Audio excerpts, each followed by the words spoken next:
unofficial Universal Orlando podcast is a member of the Mice Chat Podcast Network. MicePod.com. Now live the movies and hear the fun.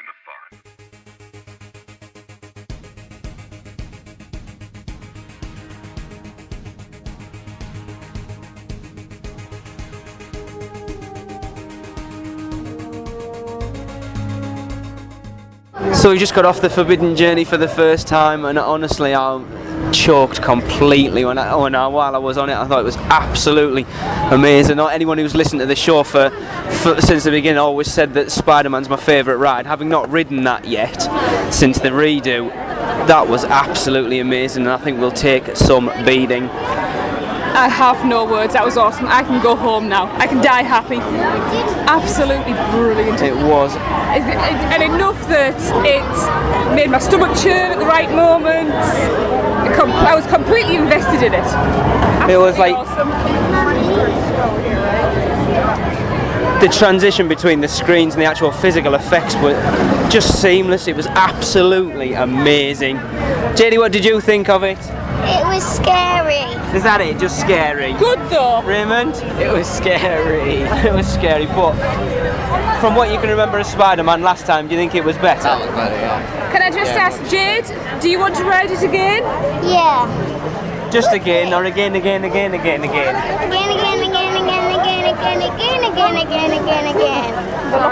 So a definite thumbs up from the UUOP crew. And we're now trying to find the lockers because we don't know where the hell they are. Greetings, Universal Orlando fans. It's time for the unofficial Universal Orlando podcast.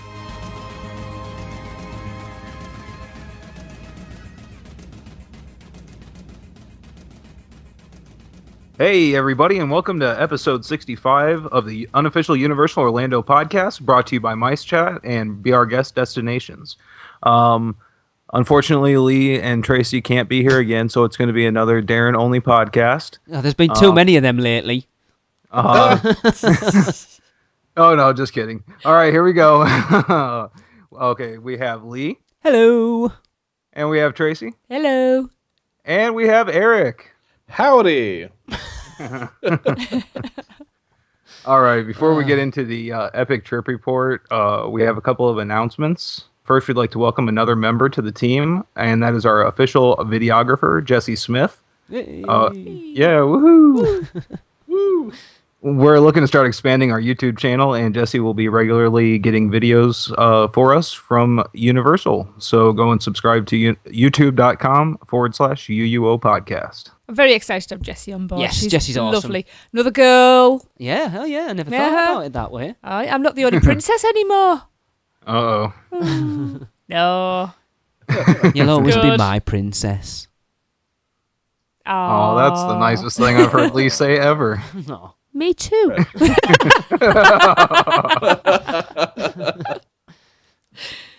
Yeah, so Okay. yes. Welcome on board, Jessie. Yes. Yes, welcome.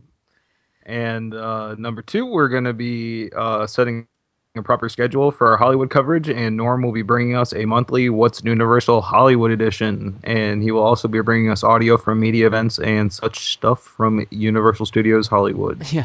And Eric, I'll tell you now, you're going to get a proper schedule as well, if that's okay. You're the one person I haven't actually sorted this out with. You could start bringing, like, one show will be Eric, next one will be Norm, and then Eric and Norm, and Eric and Norm, and Eric and Norm. So there you go. Sounds good. Because there's a lot going on at Universal Hollywood at the moment, and we haven't really sort of covered that much about it recently. You know, we really should go and find out. Well, we'll see. Yeah. And after Steve Burke's conversation at the governor's conference, there's gonna be a lot more happening in Hollywood too. Ooh. Bum bum bum. I'm sure Norm will keep us informed. I That hope he so. will. That's his job. This is his job. Yes, and we have one more announcement that I'm sure everybody's going to be pretty happy about. Judging by whenever he posts on our Facebook page, the amount of likes and everything Oh, he yeah. gets. So as of episode 66, we will be welcoming Hunter back onto the show as a regular co-host. Woo! Not Hunter. Oh, no. Yep, No, I am it's going to kidding. get crazy. I need to hurry up and get our archive up because everybody needs to listen Yeah, to there'll be the some people awesomeness going, that "Who's was Hunter?" episode 23. I know. Well, it's funny. I was talking to Norm the other day, and it's like, oh, we've asked Hunter to come back, and he went, Who's Hunter? I was like, it baffles my mind that obviously people haven't. A lot of our Mice Chat listeners won't know who he is. Now, I'd just like to say then to those people, brace yourselves. They've had a brief introduction to him. He did do the Transformers. He did. Yeah. Fact Hunter on our Transformers special. So you've kind of been introducing, but that was Hunter being on his best behaviour. Anyway, you're taking over hosting. I am, sorry. Oh. By all means. Oh, HR steps in. We haven't done this for ages. I can tell you giddy. Mm-hmm. Okay, yeah, well, we're definitely excited to be welcoming him back, and that'll do it for the announcements. Anything else from anybody? No. I know everyone's probably expecting, where's the news? You haven't done any news for ages. Yeah, that old thing. To be honest, there's not a lot being out there. Right. There isn't really. A couple of bits which we'll probably bring on the next one if we feel they're still sort of relevant at that point. But I know we've had a lot We of could just people. make something up. Yeah, the main thing's been Halloween Horror Nights, and we've been covering that quite a bit. So. Very extensively, actually. Yeah. Well done. Thank you, Darren. Yes, and Eric. Yes, and Eric. And Thanks to everyone. everyone who's, yeah. Yay. And Universal for letting Eric go. If you weren't so mean, I could go and cover it as well. I would love to go and cover it this year. I keep trying. It's the kids' fault. Dang kids. What, because they don't go get a job and pay the way? Yeah. It's Children have a expensive. right to work too. They need to. They do. Who needs an education? There's a long history of children working in England, right? Okay. Well, anyways, let's finish this up and then go over to the trip report. I guess Tracy and I are going to take over this a little bit. We're all there. Not to start off with, well, I suppose kind of it was. I mean, I'm going to give a little plug for another Mice Chat podcast first. Tracy and I did a pre-trip report We did. with Chris Wakefield on the Wakefield report before we went, and I've actually gone back and listened to it, in hindsight, it was quite interesting. I'm not sure what episode it was. It was out around, I think it was around the 15th of August, so if you want to head back and listen to that, Tracy and I were doing a pre-trip report. Now, we're only going to I said, I'm agreeing. We're only going to cover the Universal parts mainly here, but we're actually doing a podcast with Chris. As we're recording this... We're not doing a podcast with him. We're still doing a podcast with him. Well, you make it sound like it's a whole new show. Trip report. It is. Anyway, Wednesday, if you listen to this today, it comes out, it was yesterday, where we're going to be talking more about the trip as a whole and probably focusing a lot on Disney, won't we, dear? Yes. I've no doubt we'll touch on it here a little bit, but yeah. La la la la la. So everyone who knows, we went on our big epic 3-week trip to Orlando that cost me an arm and a leg and pretty much bankrupt the whole family. Yay! Yeah, It's worth it. it was worth every penny of it, to be quite honest. Oh, it was. Yeah. Now we'd originally planned on doing 5 full days and then a half day the day we flew back home. Is that right? Universal. Yeah. Sorry. Yes. Yeah. Thank you. So we ended up meeting up with Eric actually the first night we were there We did. after taking the wrong road and ending up actually surprisingly enough looking back on it now over behind Hogwarts and over by the Cabana Bay Hotel, which was quite cool. Oh yeah. Not that we Even knew though where I we couldn't were at the see- well, time. no, I couldn't say anything because I was too busy concentrating on driving, And getting angry and stressed. And not quite the words I was going to use, but I was trying to think of polite that alternatives. wasn't that bad actually. It was just I knew we were supposed to be meeting Eric at 6 and it was like 1:45 already, and we hadn't even got any. We didn't even know where we were. Don't worry, dear. You know your way around. Oh well, that Remember? was the guy in the guy at the Alamo rental place was like, "Oh, can I interest you guys in sat nav?" It's like, "Oh no, I know the roads pretty well." Oh, it's like, "Oh, that was the turn off we needed to be on to Sand Lake Road." Oh well. We ended up having to stop off at A toll a booth. toll booth. It's like, "Can you tell me how to get to iDrive, please?" Yes, pay the toll and I'll tell you. Yes, it cost me $1 Tut, extra tut, in tut. tolls. But our actual first trip over to Universal, it was the Monday, the first one we were there, because we weren't going to. we'd actually put down. We went to Gatorland in the morning, and we went to Ripple. We went to Walmart. Ripple? We went to Walmart, didn't we? Oh, Because I yeah. had to check in, just so all our American friends were like, "Why are you in Walmart?" Yeah, but you rushed me round and I didn't get half of what I wanted. Which is I probably watched a good in woman hindsight. picking Oh, plums up from. Tracy went to the toilet. Nectarines, it was, 'cause that's what I wanted. Nectarines from the fruit and placing them against her lips to test them, and then putting them back. So, of course, I come out, ooh, 'Cause nectarines, I that's said, what I if you want want. nectarines, don't get them from there. Oh my gosh. True nature of Walmart. Yeah. And then we went to Ripley's Believe It or Not, and we decided, well, we just put mini golf down. Yes. So we thought, well, there's a few places on City Walk we wanted to eat. Why not head over to City Walk and then do the mini golf as well? So it was like, Eric, do you fancy meeting up? So we went and picked Eric up and spent 20 minutes trying to find his house. I knew it was the one road we'd passed where the street side was covered. Yes. It was that's my quite. street. It worked quite well actually, because it got us to scope the roads out for when we needed to go over to the Royal Pacific. And like when Eric, if you ever hear Eric say that he can hear the cinematic spectacular and stuff from his house, he literally lives a stone's throw from Universal. Not that he throws stones at Universal, I hasten to add. But don't go. It's only when they're rehearsing something at 1 a.m. that I throw stones. Yeah. Well, that's fair enough. So we went over and we went to. We chose Pat O'Brien's, didn't we? We did, yes. Now we did a live Great choice. report, which what we're going to do, right? Is we've got lots of reports we did on location, like either there and then or maybe a couple of days later, but they were all recorded in the parks and stuff. And we're going to share a few of them on here. But other than that, we'll probably just bring a couple, one or two, like every other show. So we won't go into too much depth on certain things in here. I know a lot of people have asked, we need to hear about this, and we want to hear about that and stuff. But we're going to share a few on here. But we did a live report of Pat O'Brien's. Now, Darren, have you ever eaten at Pat O'Brien's before? Nope. You should. Yes. Everybody should. It was. Not all at the same time, though. It's not we that got big. there about, 7:00, was it? Something like So the that. sun was just starting to come down, and there's like an inside room with Julian Piano's thing going on, and then like an outside courtyard with a fire and a little fountain thing I've never going. seen an inside courtyard, mind. Shut up. But the atmosphere was lovely. It was a really good night. It was. The food was excellent. Our server was amazing, even though he was trying to tell us all these stories about when the Wizarding World first opened and queues were out the door. And it's like, you do know you're talking. I was looking at Eric on, he doesn't know who he's talking But he to. didn't. I know he didn't. That's what made him a good server, though. He was trying to make sure Oh, that, he was that really... a tourist had a great vacation and got the most out of it and got all this information as well. He was phenomenal. He It was. And the hurricane. Wow. Mhm. I know you complained that when he dumped it in the to-go cup, it kind of died. I know, I didn't get the choice, But he just the good took it thing off. is that he didn't No, I ask, know, he just, but- that's a good server, I though. know, no. My complaint was it was literally taken out of my hand while the straw pulled out my mouth. But, I would... a cut, like I say, the cut and dry of it is, well, we would really, really recommend it. Oh, we'll certainly go back. I think that's going to be a new tradition of every time we go, that's going to be a place we're going to go.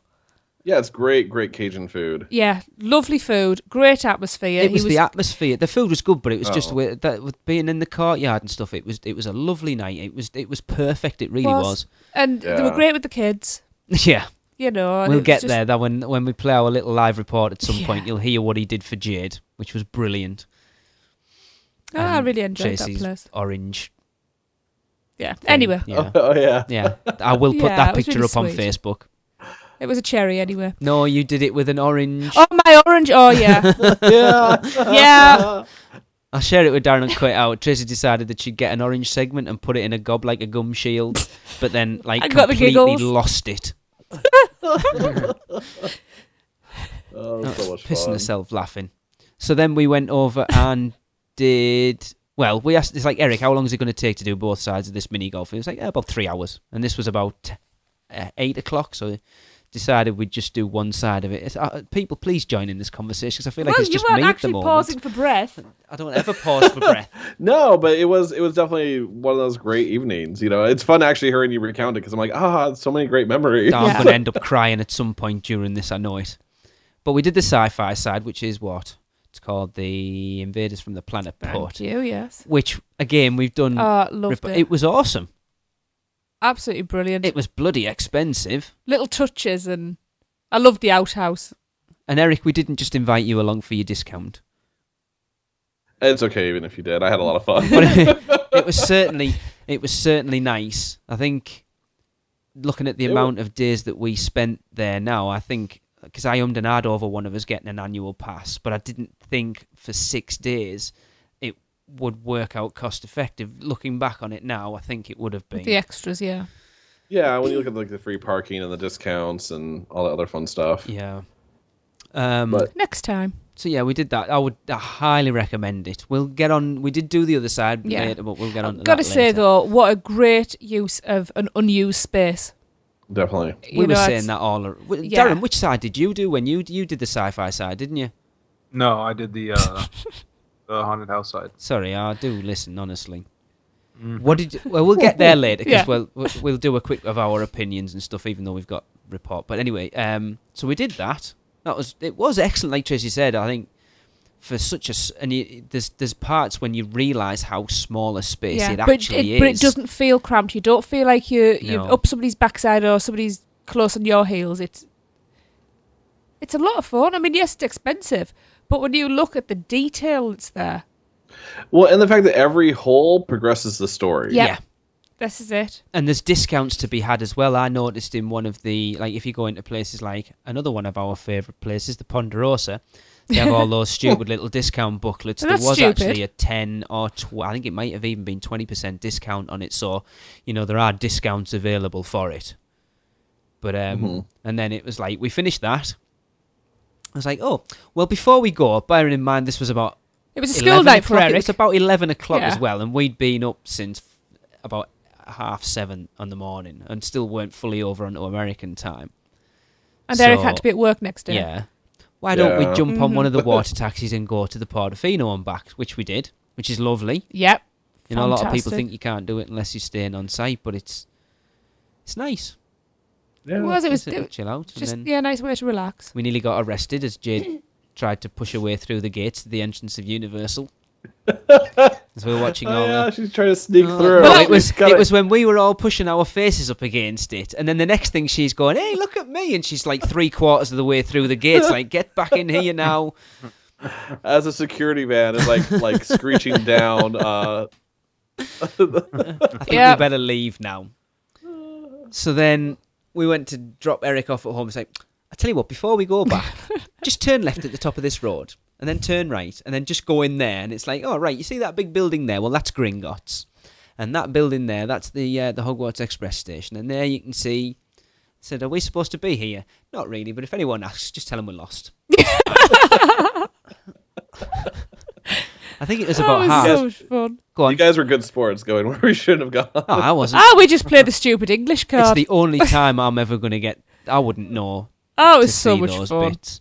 It's like, it's just a big building. It didn't look like anything, so there's all these team members coming out, and they must think, what the hell are they doing?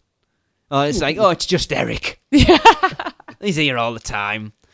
That was fun. So, yeah, we spent about 6.5 hours now just on City Walk. Yeah. Now, anybody who's listening to the podcast for a long time will know that we've always said that City Walk's somewhere we breeze through. Yeah. It's a thoroughfare to get to the parks, but having spent, and I mean we'll sort of touch on a little bit later. The day we went over to Islands of Adventure with Darren, we went over to Moe's upstairs as well, didn't we? Oh, you went to Panda Express. Yeah, and just it's was like it a Moe's combo restaurant? Moe's what? Moe's burritos. Texan.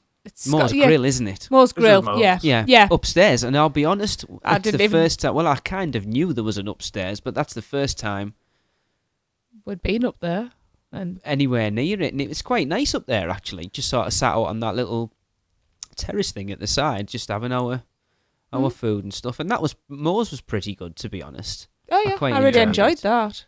And it's usually not as crowded as it was. We went like right as the gates were closing for the park, so everybody was running to get something to eat. So we had quite a wait. It did, but it was good. We like I say, but the fact that we got a table outside and stuff, it was cool. we've never spent much time on City Walk, and we spent a lot more time on it this time. And you know what? I love it. Mm-hmm. Mm-hmm. It's somewhere I feel that we've missed out on for such a long time now. That we definitely, yeah, there just are tons of things to do. Mm-hmm. You know, when you look at the different dining options and, you know, like stuff like Rising Star. You know, there's just tons. Well, Tracy and I both said, having come back now, that we could quite happily go and spend a full day just on City Walk. Yeah. You got the water taxis. You can walk to the hotels if you want to go and eat at any of the hotels. Yeah. You've got all the shops, all the restaurants. Did I say? Have I said the mini golf already? No. The mini golf, the cinema. You know, and something to do all the way through the day. You can get your breakfast there, lunch, and then if you're a clubber, you can stay and do all the nightclubs at night. Darren's favourite hangout, Fat Tuesdays, if you want to get hammered. Yeah. Yeah, woo. And, Quick. And don't not forget it's 5 o'clock somewhere. Oh yeah, I really enjoyed that. we'll get there as well.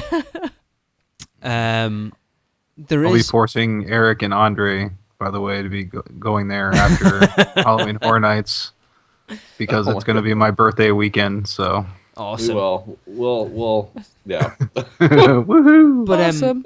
like even just there was times when I was having a sad moment, and I went and sat on the steps opposite the Hard Rock Hotel. Not the Hard Rock Hotel, sorry, the Hard Rock Cafe. There's like those seating step type things going down to the waterfront, and I was just sat we were there. getting. I think you were getting Jade Dippin' Dots, so I just went and sat and had a moment. Because it was like quite near to the end of the holiday, and I was just sat and just looking around, and it's a lovely place, and it is lovely at night. It's as well. I just feel disappointed that it took us till now to discover what City Walk actually has. But that means we're still discovering things. Yeah. Yeah. That's and not it's a gonna bad get a lot thing. better too. Yeah, well, it you can is. see wasn't that literally like one of the first couple of days we were there, Eric, with you, that they Yeah. just started tearing down Pastamore? Yeah. Yeah, so It's exciting. it is. So that was that day. We've just spent half an hour talking about one bloody night. We? Aye. I haven't recounted our trip report much. Apparently, I was there. You were there. Apparently so. You were there. Photographs you were say getting so. Dippin' Dots, remember? No, that Yeah. wasn't that day.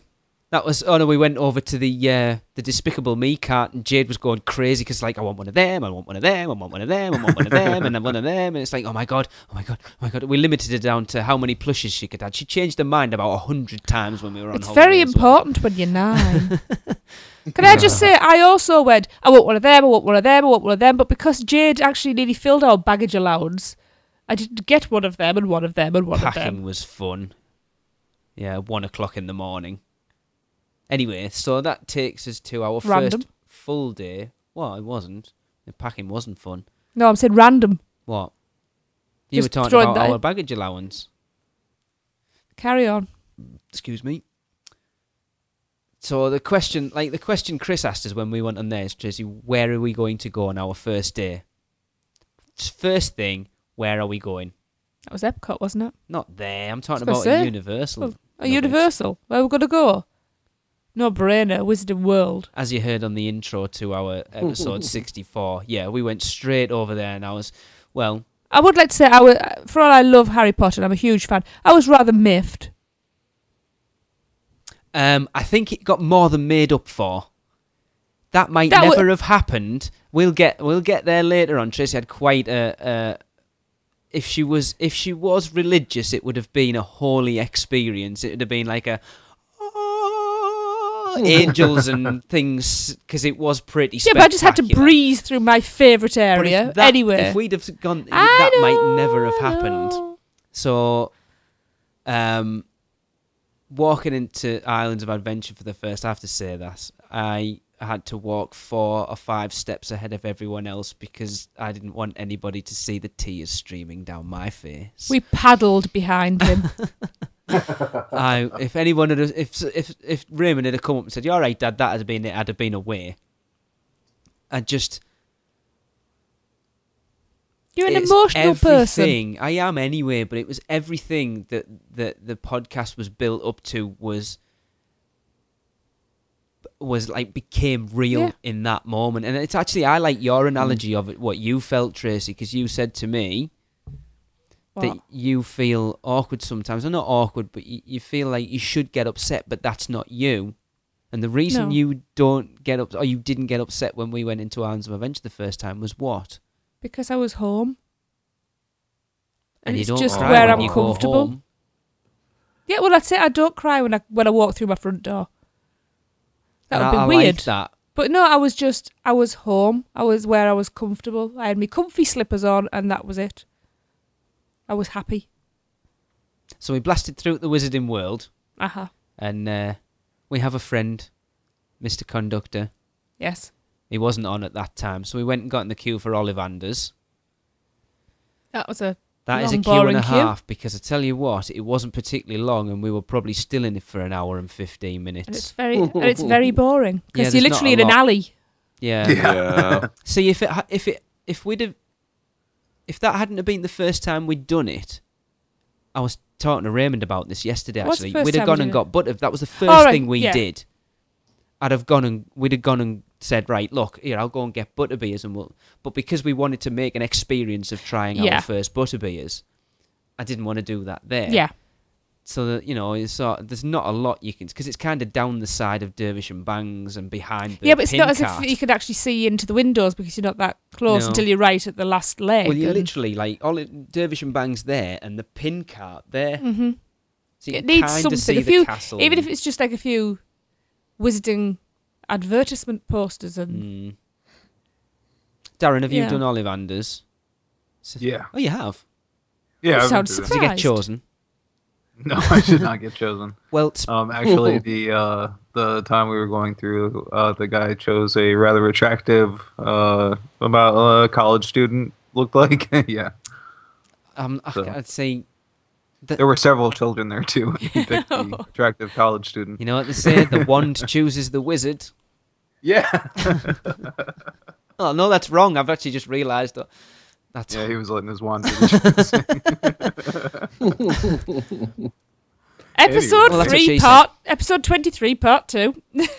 So speaking of people... But Oh, sorry, it was Darren. pretty cool. I liked it, actually. Yeah. It was a really cool presentation that they do It in is. there. It's very short. I have to say, I did tear up at that Well, yeah, explain why.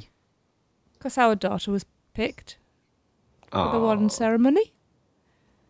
It was cool because And I was she had very to do. proud. She had to ring the bell. She really, I wouldn't say played up to it. That's the wrong way, but she was played the loving part. it. She was Yeah. brilliant.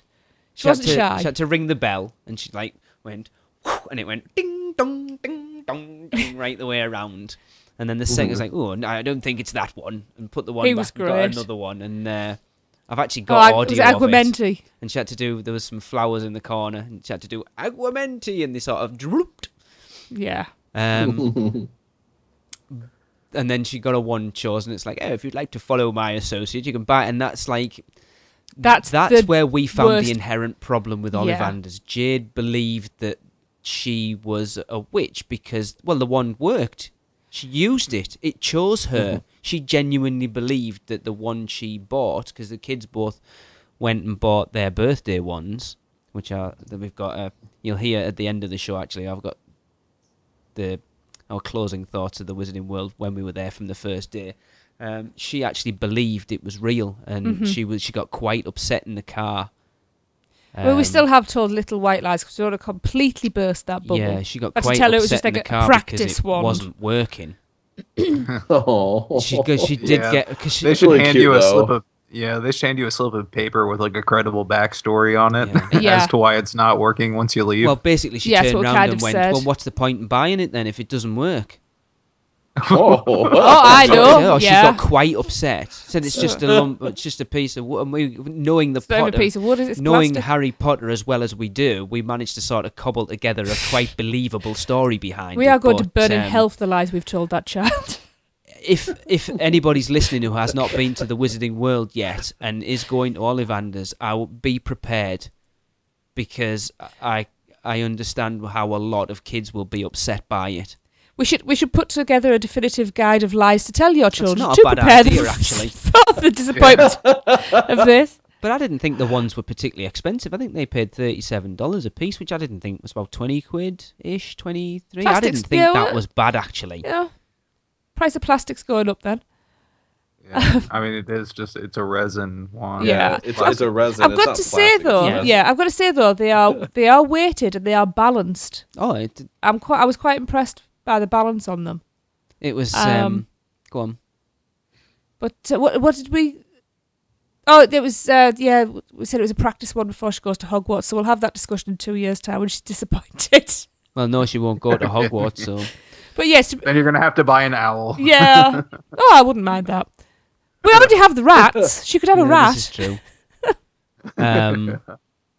But while we were in Dervish and Bangs buying their wands, I was just stood nonchalantly wandering around with my arms behind my back when one of the one of the staff came up to me and she just leant in very closely to my ear and said, "Sir, your tattoo disturbs me." And I'd forgotten all about it. I was like, "Oh, sorry, I'm former Death Eater." And she's like, "I'm not sure about that." And the kids went to buy the ones, and they had to make the kids swear an oath that they would never use their wands to do dark magic, otherwise Dad would go to Azkaban again.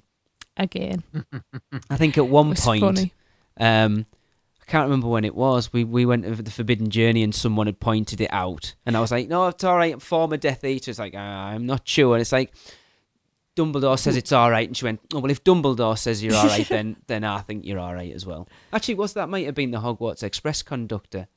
The one that you were there with, Eric, when you took our pictures of us, because I went to shake his hand and he sort of backed away from me. Yeah.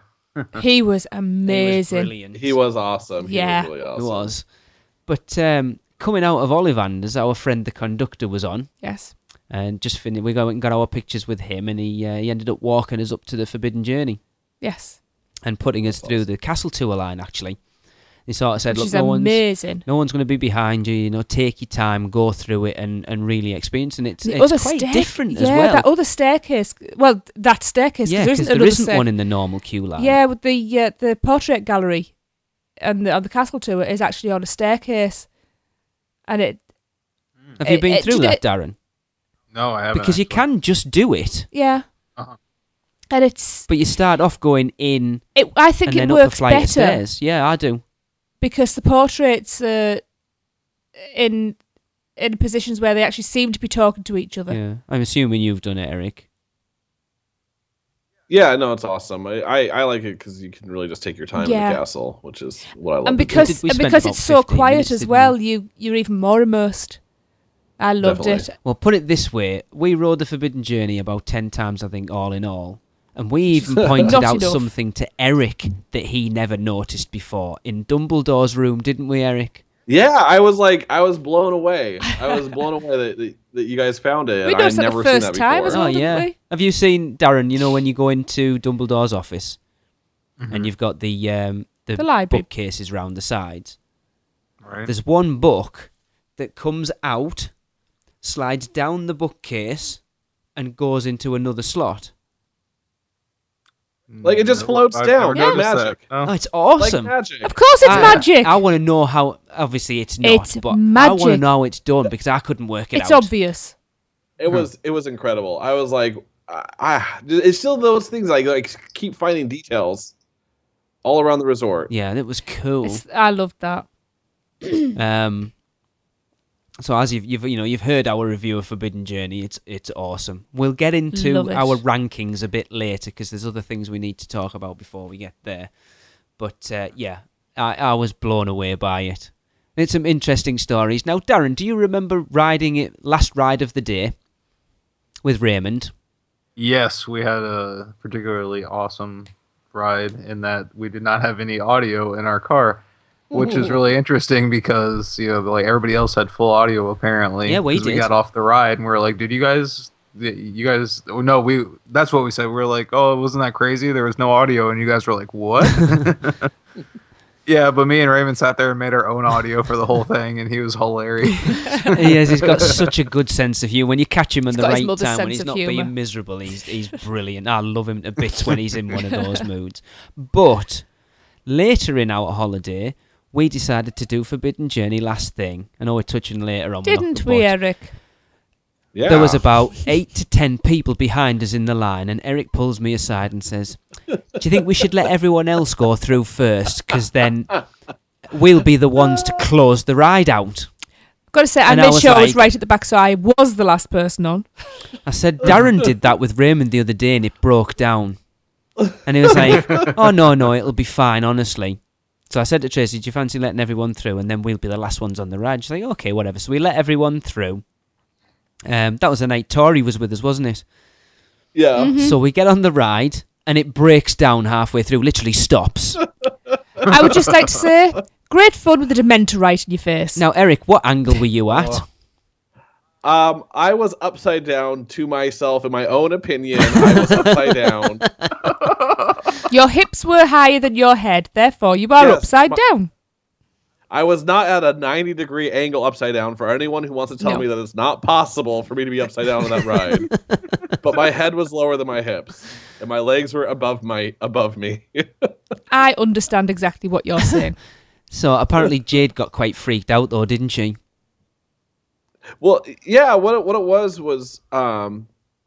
it was really cool. Jade was beginning to freak out. Can you guys hear me? Yeah. Mm-hmm. Oh, okay, sorry. All right, pause. It was really cool because Jade was beginning to get a little bit scared, being stuck in that position, being the fact that her legs were higher than her head. And we will call this position upside down. And you do not it go didn't help upside with down. You screaming like crazy next to her. yes. Well, she started screaming, and being the fact that my big brother instincts, I guess, kind of came out, or uncle-ish instincts, and so we started casting spells to get the ride to work. They were funny. We could hear them. Yeah. So that kept Jade occupied, so that she wasn't too scared of just being stuck, which can be for a smaller kid, that can be a scary experience. Yeah. So weren't you in really the spider section at that point as well? We were right in the scene with the Dementors when we were going to go into the dome where Harry uses his spell to get rid of the Dementors. Is where we're at. Because if we had a Dementor in our we face... were at the bit where the one that takes your picture, as it were, and displays it on the mist screen. Mm-hmm. Because I was pulling it. Right, I want to pull a daft face, and I got myself all set, and then it broke down, and it didn't work. I was your fault. Because yes, Tracey and I were actually in a different ride vehicle from our kids. That was great. Yeah. I'll tell you what, though, I did take the opportunity to, because we weren't upside down, to actually bend forward and have a look around. I was a bit shocked to see how high we were. We were easily 25, 30 feet, if not more, up in the air. Oh, it's really cool. It's like I wanted to look, but I didn't. I did. It was great. It's a stunning ride. It really is. Mm-hmm. The screens could maybe do with a projection upgrade. They're quite grainy, but I don't think it detracted. Put it this way: that first bit where you swoop down over the lake, my stomach went every time. I actually held my breath every time on that bit. It was quite interesting when because the screens went off as well when it came back on that. Yeah, night, it was frozen. And it's interesting to see how much movement you actually don't make. Mm-hmm. Yeah, it's weird. It's kind of like we said we've done Spider-Man before with the screens off, and it's amazing again how much of the actual movement that you feel that you're making is down to the screens, not down to your actual movement. Yeah, definitely. But I will make one complaint, and probably our biggest complaint about the parks overall this time. The locker situation in Forbidden Journey is crazy. It is. It is crazy. Especially when you've got the express pass and the early entry, and you still get charged. I don't think that's right. Yeah, we'll get to that in a minute. But it's such a ram-packed area. Trying to get your stuff out was just mental. Yeah, that's you probably hit on the biggest issue. Yeah, I mean, we had quite a few locker incidents as while we were there. Mm-hmm. And that's why it's always my recommendation, if you can, travel without a bag. Yeah. At the Universal parks, but sometimes it's just not possible. Definitely. Especially when you got kids. Trying to think what else we did that day, because we spent the whole day at Islands, didn't we? Because we left early, though, because we went to Give Kids the World that night, didn't we? Yeah, didn't we do Flight of the Hippogriff that day? I think it might have been, yeah. Yeah. First time we've ever ridden that. Yeah, I won't queue 25 minutes for that again. I'd just like to say most violent stop of any ride I have ever been on in my life. It's quick. It was a very quick stop, you're right. No, I mean the whole thing. It's a lot faster. It's very short, but it was okay. They've done a pretty good kids decent ride. re-theme on it, Yeah. actually. Yeah. We didn't do Dragon Challenge that day. No. I can't remember what else we did that day. Did we do Jurassic Park that day? Do you want to say that day again? I can't honestly remember what else we did. Was that the Mythos day or was that a different day? No, this was the first day that we went. Yeah, Just Mythos us. Was, Mythos was the next week, wasn't Thursday. it? No, it's the same well, it's almost the next same week. week, which we might as well get on to because I can't even remember what we did. We went to Give Kids the World, as everyone knows. We've been fundraising for them. So That was amazing. You just kind of said that and glossed over. Where Give Kids the World Village. What a place! It is incredible. It is, and I'm determined that next time we're out, we are going to volunteer at least for a few hours on one day. yeah, we had to end up going over twice because we went over for Halloween on. Oh no, that was the night we went over for Halloween that night. We'd already we been for the didn't. tour around. Yeah, the Monday night we were at Oh, Anne's. yes, We it was- left it was- early yeah. to go down for Halloween because Yeah, we met you're our right. friend the Popcorn Doctor for the first time. We did. And Which was strangely enough, awesome. we met somebody that we would meet again in the future, which Later was on, very yeah. weird. But yeah, Yeah, it is stunning place. Yeah, we It don't. That is. was the second time we've been to Give Kids the yeah. World. And I urge anybody who's going out there, if you are one of these weirdos that has down days, and you can give a few hours up, give them a call before you go out and arrange to volunteer because Definitely. yeah, you will not spend. Sign up in. Yeah. You got to sign up Yeah. in advance because you have to go through a background Yeah. check, which is important. But their shifts range 4 to 6 hours, and if you can dedicate 4 hours of your vacation time, you'll never have a better impact than And I'll tell you what, it will completely change your viewpoint on everything. Yeah. I completely. mean, even Raymond was quite blown. And Jade was like, she's 9, she doesn't really know what the hell was going on. But Raymond was quite. Oh, They he was found it quite emotional, wasn't he? profound. Yeah. Yeah, I mean, we bought the book of the guy who built it, and we got Henry Candyland, Landsworth. the Give Kids the World Candyland edition, or the Candyland Give Kids the World edition. Yeah. We actually played it last night. It was quite cute, It's actually. really cute. Oh, that's awesome. You'll never have a more meaningful No, experience. agreed. No, you Especially, really I mean, won't. we've got friends in the village who are actually going out there this year. So as you know, we've few been weeks, fundraising for them. We'll get on to more about that when we get on to the meet days. Yeah. But I honestly can't remember what we did with the rest of that day, which sounds weird. I think we went to we tried our first butterbeers. I know that much. The video is on our YouTube channel of us trying them for the first time and me looking like my head's about to explode with brain freeze. My list's actually upstairs of what we did. Have you watched it? Your head and your chest. Yeah. Oh my god, You I don't remember it. you got brain freeze so much. Well, when it's a little brain. Well, well, we might as well get It was into so it. If nice anyone to me wants to earlier. go and watch it, it's on youtube.com/UUO podcast. But we tried both. We did. Eric, which is your favourite? Regular, without question, regular. Darren, we didn't even get anywhere near matching your 6 in a day. But what's your favourite? Frozen, without a doubt. Frozen. The regular tasted a little weird to me. That was the first time I've had it, actually. Oh, was it really? Yeah, the regular kind, yeah. I always went just Frozen because it's always been like over 100 degrees when I go to Universal Yeah. for some reason. So. Well, I actually preferred the Frozen. I thought the regular was a little too sickly. And Jade preferred the Frozen, but then I think she only ever had one more after that because I think it was took a her bit about too an much hour and a for her. half to finish one. Yeah, and Tracy, you are a, Regular. and so was Raymond. Yeah. The Frozen didn't have much flavour to me. But I don't like, I'm not a fan of frozen drinks really anyway. No, I mean we. Oh, I was going to say the regular had like kind of like a weird bitter aftertaste to me. Maybe it was just the one I had. I don't know. It's I guess I should try another one. it's a bit Got weird. another. It's quite. I think like the first couple of mouthfuls is quite nice, but it's one of those that I couldn't drink a whole one. It's a bit weird. Whereas I think, and the reason I like the Frozen is the reason Tracy doesn't like the Frozen is I felt that taste was muted enough that it was palatable for me, and that's exactly why you didn't like the Yeah. Frozen, because it was muted. Very much so to me. Yeah. But, I didn't even beat my record when we went. no. I had 4 though, so that's pretty impressive. In a day? Wow. You were there. Yeah. I don't remember you having that many, like. Uh-huh. 1 regular, 3 frozen. Yeah. Wow. Yeah. I would just like to say, though, that I preferred Go on.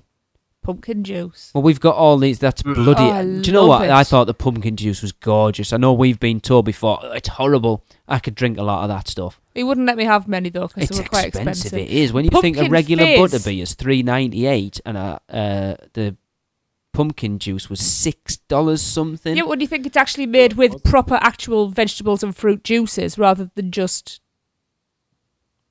fizz and ice. I could swear whatever. it was more when I went, like the first time. I think it was something like it was like $8 with I was gonna tax. say What with for the the tax on, pumpkin yeah. juice? Or the Yeah. Yeah, it was Six- something I think it was like $6.99 and then $6.92.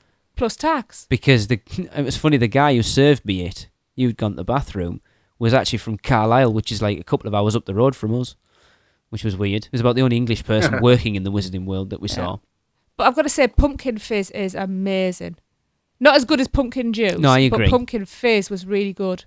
The only thing I didn't get to try, because we always seem to be there on a morning Yeah, most of the time, was the Hogshead Brew. But that's for next time. I was quite disappointed you never got to try Well, so that. was I, but You were know, ropey. Tracy I got was- quite I a was bad ill the fluey, last week. coldy thing for about the last week and a half. You'll hear Which- in some of our audio reviews she sounds Yeah. rough as hell. I know it meant I couldn't verbally participate as much in the meet as I wanted to. Yeah. But when I got home, I have actually had very mild pneumonia.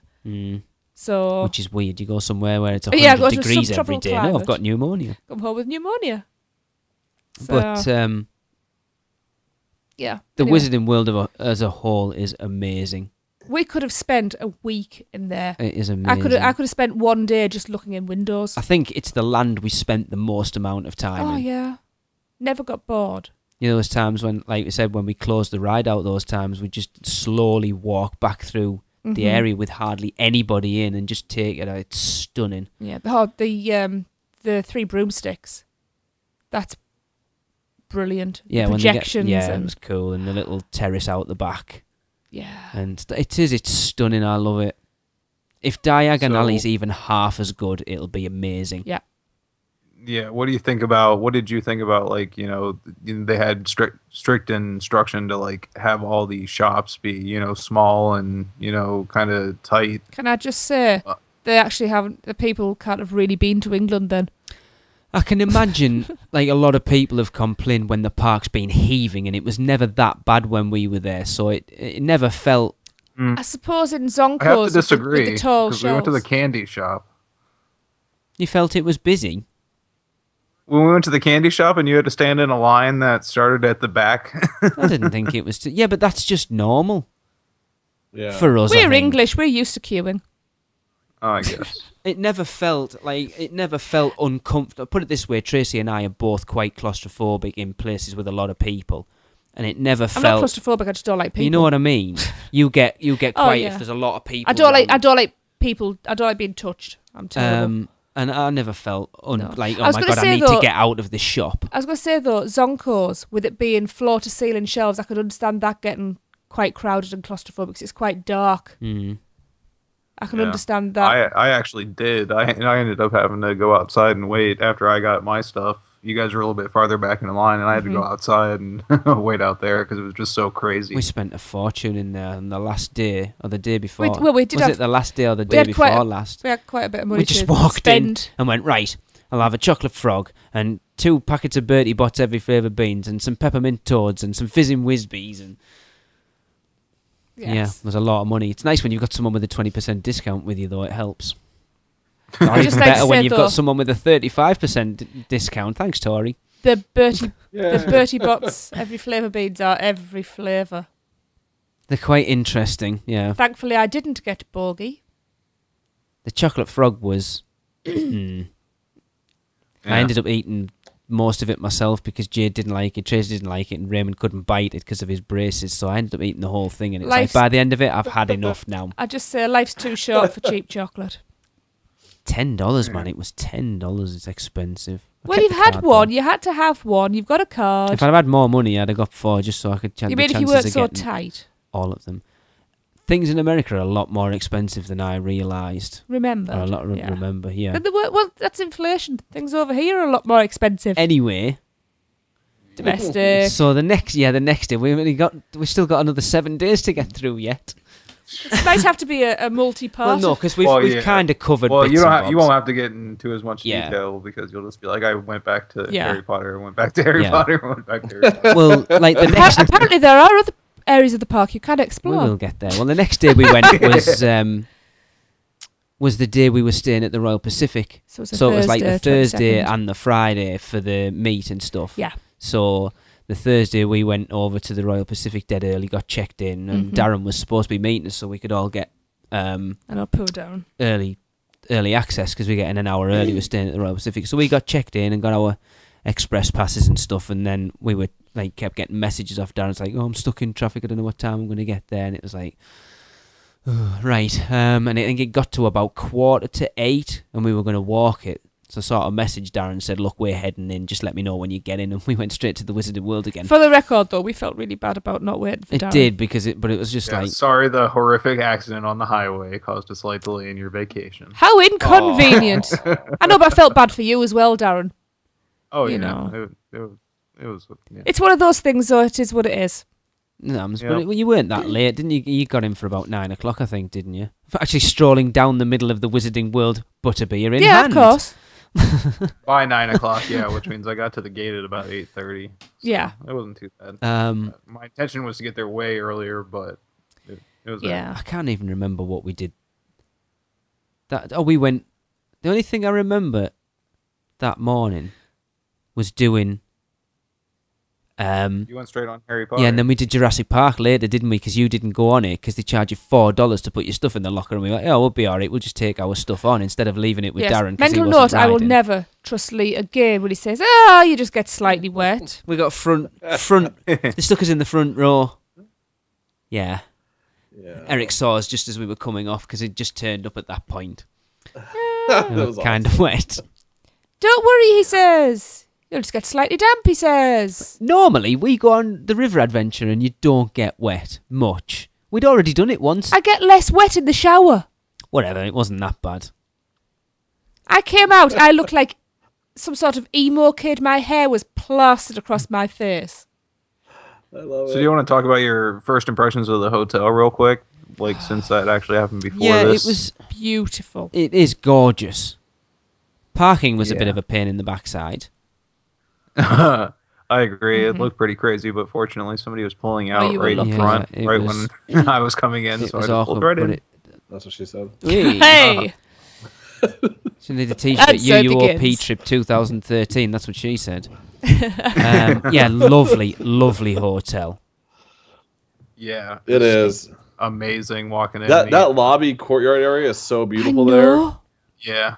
See, next time we need to stay for more than one night so we actually have time to spend in the hotel and explore it. Because you go into the parks, we got checked in, we were out of there by 7:45 and we didn't get back in till it was late. What time did we get back that night? It was fairly late. It must have been 9 or 10, 11 o'clock even, was it?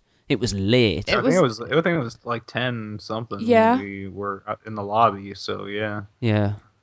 But it is lovely. It's quite noisy. We noticed like the sheets. I was talking to. It's not been. No, even like up and down the corridors, the rooms weren't particularly. They weren't very well soundproofed. No, but I was talking to Derek about it last night because he was asking me what I thought about it, and I was saying the sheets are noisy. And when you have a 9-year-old that's in the bed next to you that doesn't lay still ever during the night. I was like to say in the neighbouring bed, not in the same bed as you next to you. That's what I said. I know, but I was in the bed next to you. Yeah.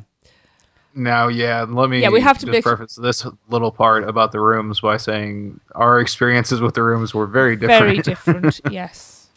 Yes, I got the Florida resident rate room, and they got like the super deluxe. No, it wasn't. We got the America package. It was the. I go in there. They've got a bay window overlooking the pool with like laser lights going on in there, and I must say a big thank you to Derek Bergen for that surprise. Yes. Yeah, the surprise hour room with some cupcakes and some bits and bobs and cookies and stuff. Yeah, it was awesome. Yes, yep. Thank you. And Darren got to move the brooms out the way. Yeah. There's actually a level below the lobby, and that's where my room was. It wasn't really, was it? Yeah. Yeah. Really? Yeah. Lobby's the second floor. and I had to go all the way down this hallway and all the way down this other creepy hallway, and I got lost every time trying to go back to the room. It's alright, I couldn't get our room key to work, and I kept thinking it was faulty, fun. and all it was is I was doing it too quick. I was going to say, story of my life. I was pushing it in and pulling it out too quick. That was the problem. You have to do it slowly. As I say, slow and steady wins the race. I've been telling you that for years. So anyway, we met, and then obviously, as you heard on the last episode, we went to Mythos, which I thought was awesome, at least. That was okay. Yeah, only because she didn't fill really your bloody drink up. Well, yeah, I seem to have a server that... Other than that... had blinkers on when it came to me. Take that out of the equation. The place is gorgeous, the food's good. Company was excellent. Well, it's not cheap, but it's not expensive by any means. Well, we said, didn't we? That starter was amazing. That's what surprised me is how, I thought it was way more expensive there than it actually was. Yeah. So, well, if you're thinking like that, go check out the menu because it might be more affordable than you think. Well, I know we had Eric's discount and it came to something like $96 for 6 of us, bear in mind. We obviously had a 20% discount, but every table service meal we ate at Disney cost us well over $100. So as I say, every meal we had at Disney cost us well over. I mean, we went to Beer Garden one day with our friends Andy and Sam, and that meal came to $150 for 4 of us. I think I ate about $4 worth of stuff because, lovely as it was to meet these new people, I was actually there to spend time with somebody else, and they would not stop talking at me, and I couldn't actually, because I can't be rude to somebody and just stand up and walk away. I couldn't actually get up and go and eat. Because they wouldn't stop talking. But let's be real there. Beer Garden's food is moderate at best. It's all cold stuff, most of it. Well, it's bologna. There's a lot of stuff that I actually wouldn't eat. When we've looked at the menu, and I've looked at it since, a lot of stuff that's mentioned on the menu wasn't on that night. Why are we and it was mainly Disney? The stuff that Exactly. No, because I'm complaining. It was mainly the stuff that I wouldn't eat. I won't eat processed meats.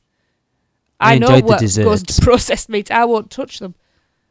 And there was a lot of stuff that I wouldn't eat, so... Anyway. Yeah. Yeah. So for me, it really wasn't worth the money. When you make the comparison, though, from what we paid at Disney was so expensive. We ended up actually cancelling. There was 2 ADRs that we had at Disney that we didn't. I mean, touching on the Disney thing again, we ended up leaving Hollywood Studios on the Wednesday of the last week at lunchtime, going to downtown Disney for an hour or so just to do a bit of shopping, and then going back over to Universal. And so I could get my Earl of Sandwich fix. Yeah. But then we also were supposed to be at Magic Kingdom on our last full day there on the Friday. We decided that we weren't going to do an extra day at Magic Kingdom and did another day at Universal. So as I said at the start, we were supposed to do 5 full days plus the morning of our flight home. We did the Monday night with Eric, and then 6, I think we ended up spending 9 visits.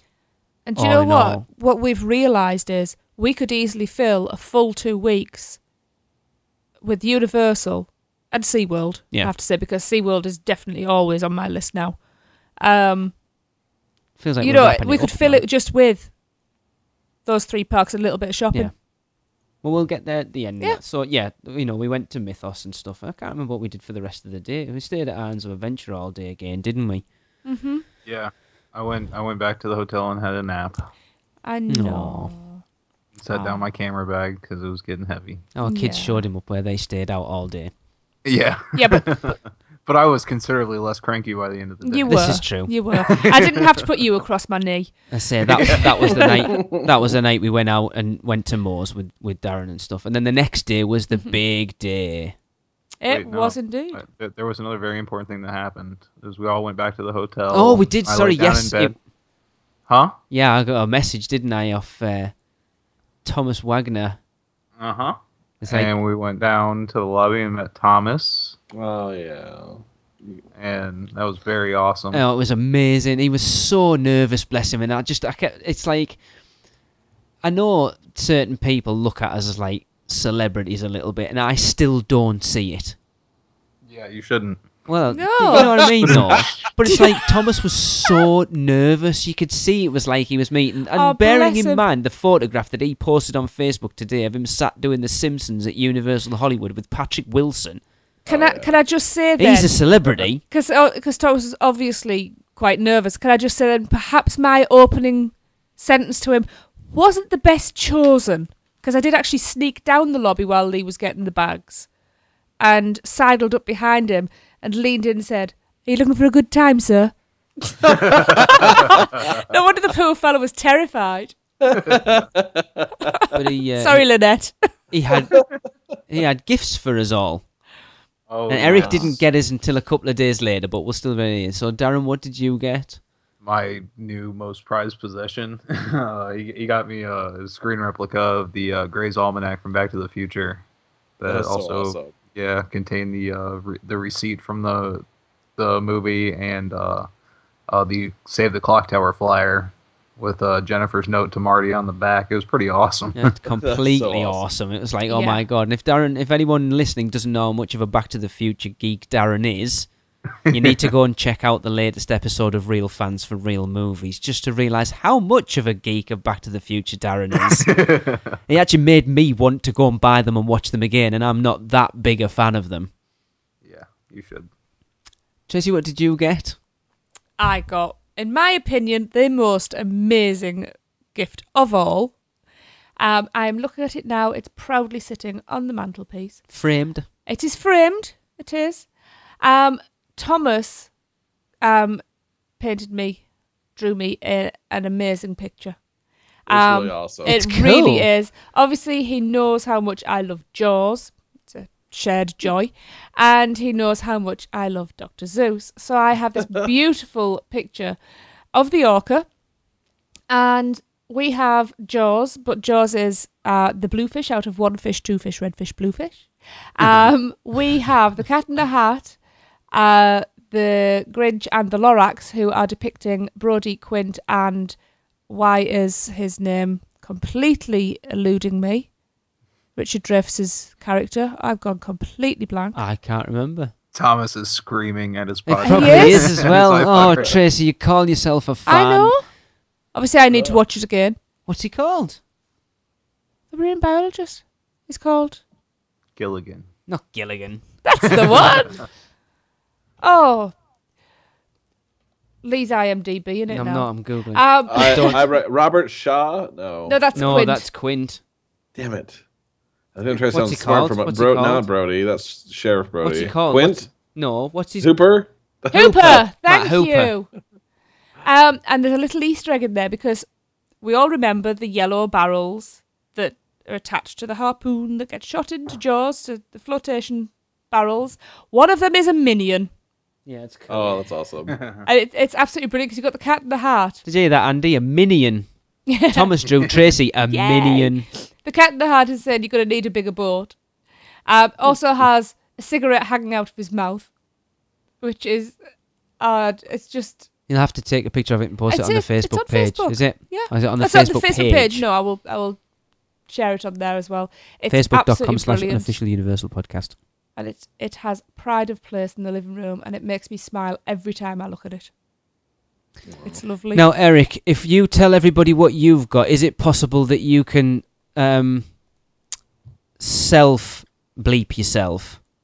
Or will I have to do it for you with your reaction? I will self-bleep, maybe. You didn't in front of Jade, though, did you?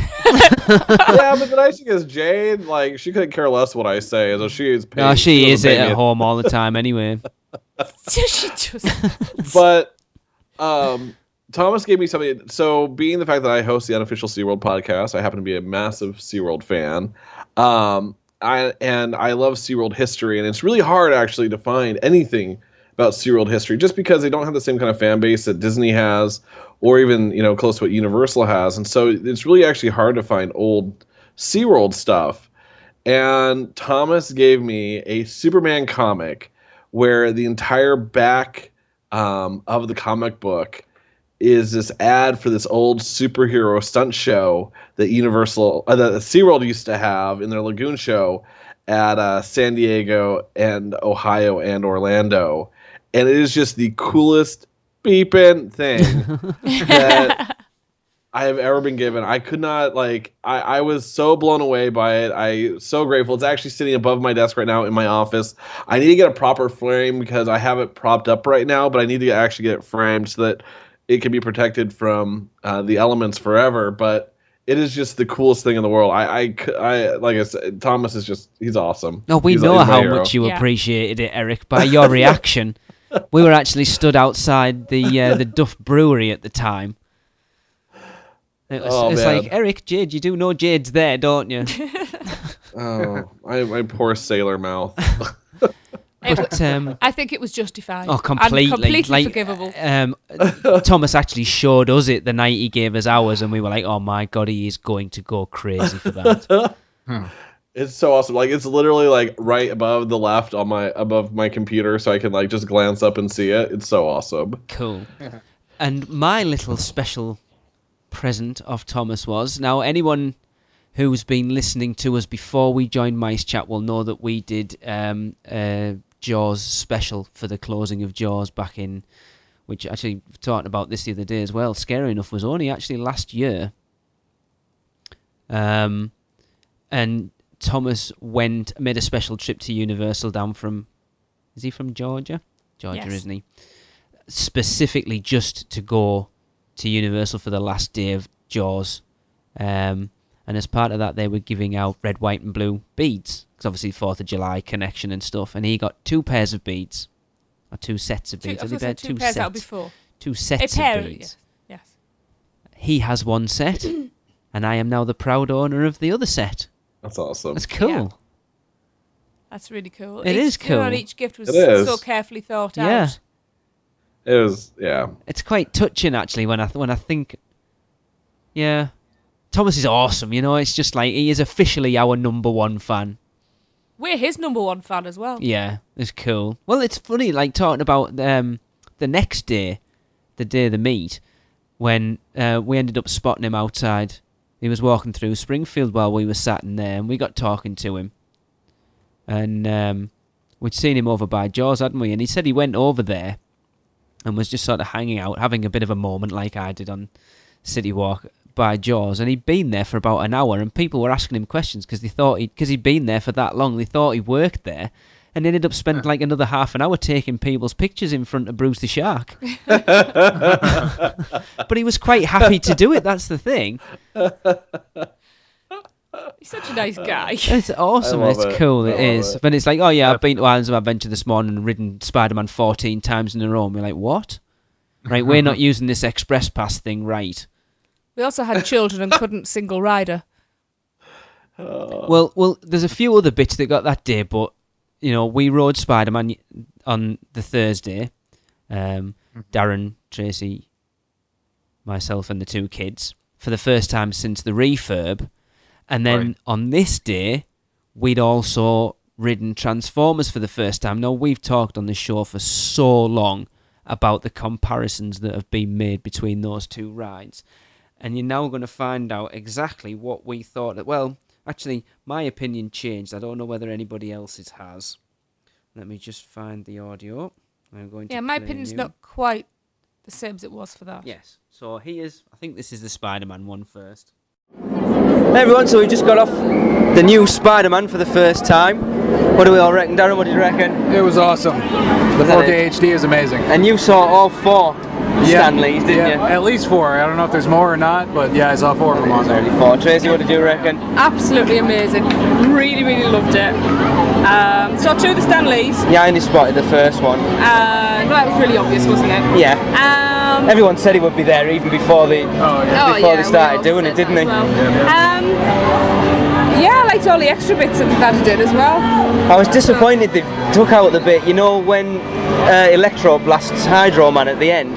It used to be because it turned him into steam and you got a steam blast, but that wasn't there. I was quite disappointed with that. No, you got you get sprayed with water now. I was disappointed they missed that bit out because I like that bit.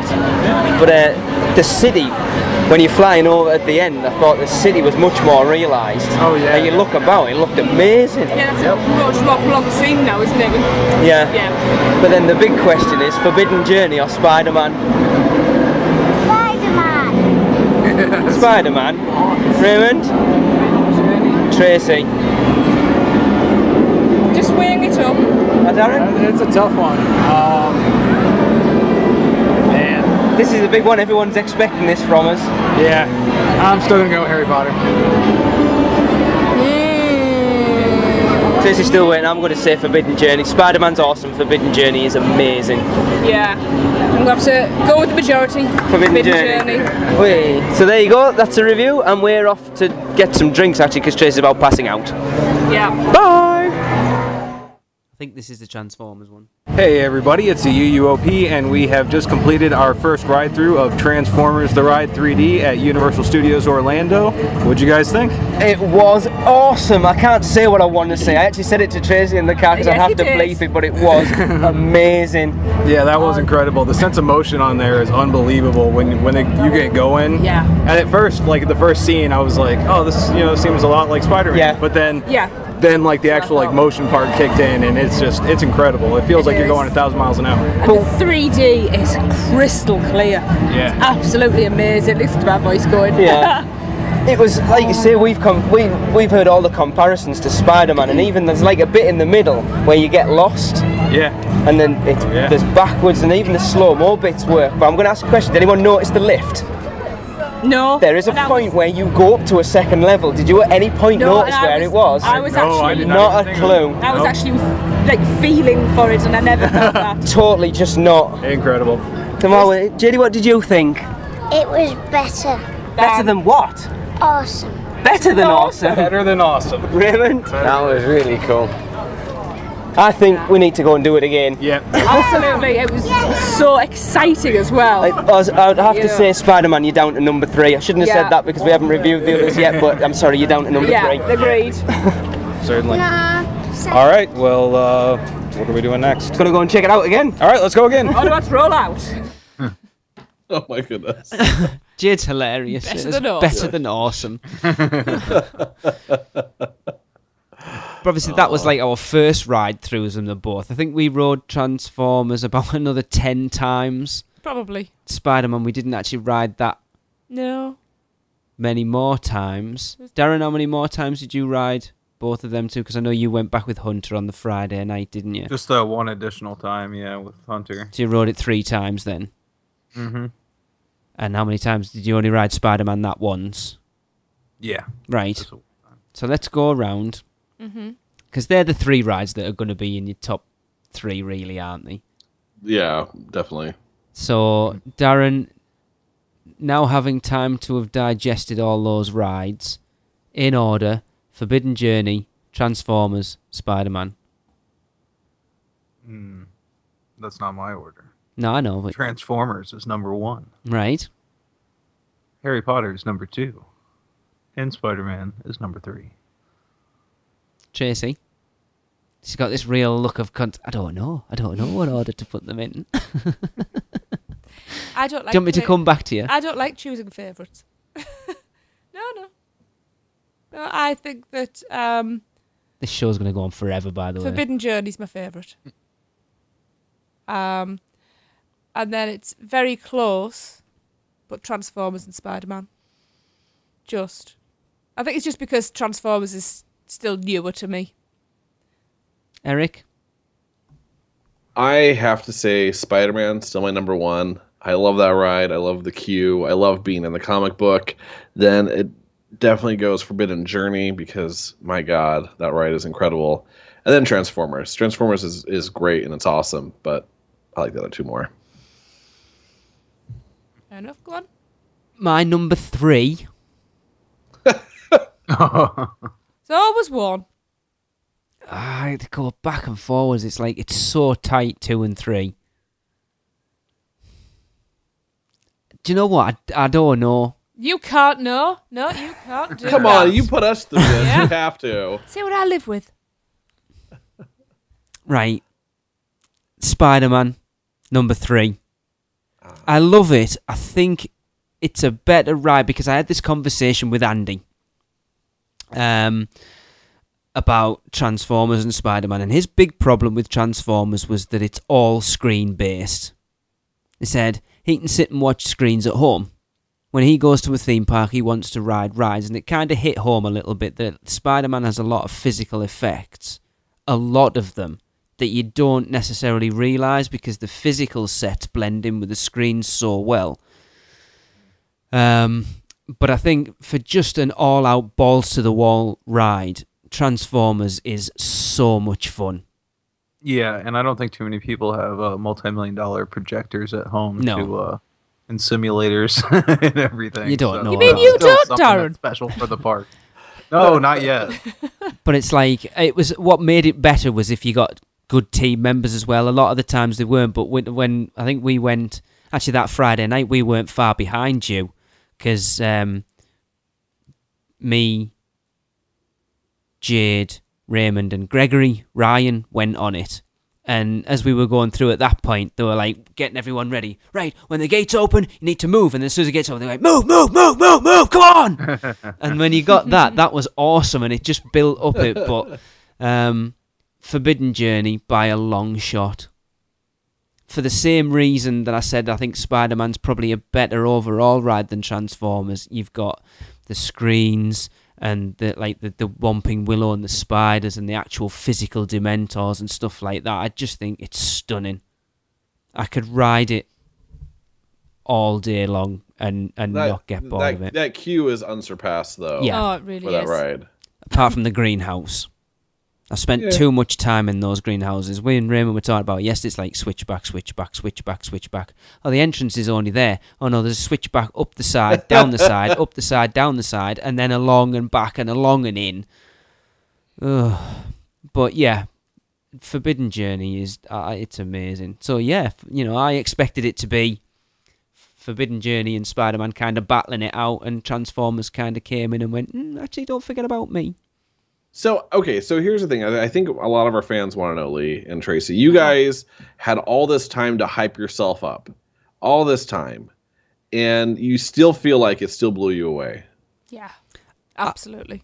I said to Tracey before we came out, my concern was from doing the podcast, knowing those parks very, very well, and knowing like the background stories and knowing the ins and outs of everything. I was concerned that it might actually spoil my opinion of the parks, because it's just going to go like, well, it's nothing, I know it all, so it's not exciting. You don't know it all. Do you know what I mean? You only think you know it all. Do you know what? It met and far exceeded my expectations. I think knowing the little things that we do know actually enhanced it. Because at times it felt like we were in a little secret as well. And for me, I was just so excited to be back there every time I went in. Yeah. We went to Disney and Disney was like, ugh. Every time we turned a corner into a new area, like the first time we visited each park again, every time we turned a corner into a new area, even though it's like an old area to us, if you know what I mean. It was like, oh, I'm back here again. It was interesting as well, because having not visited the park for 2.5 years, or like 3 years, but talking about them every 2 weeks, you feel like you know the parks. But I felt walking round that I took it in more. Oh, right, that's where that is, and that's because you knew more about the parks. You were taking in more of what was around, rather than just sort of walking through. It's stunning. I love it. Okay. Now, before we get into Friday, I actually have another little bit of an adventure that I went on without you guys. Ooh. That I've been holding on to for the show here. Okay. I guess it's kind of a spew story in a way. So after you guys got tucked into bed Thursday night, I came and visited your hotel room and got bitter about how nice it was in comparison to mine. I decided, I was like, I'm going to go back out to City Walk and go to Fat Tuesdays and grab a drink and bring her back to my hotel room. Just drink that and then crash out. Yeah. So I went out, went to Fat Tuesdays, grabbed my drink, drank a little bit of it, walked around City Walk, and went to head back to the hotel, and the security guard let me know that you can't bring your drinks back to the hotel, and that I would have to finish it there before I continued on. And then him and the other security guard started, chanting, "Chug it, chug it." Chug it. So I had Universal Security encouraging me to absolutely wasted it.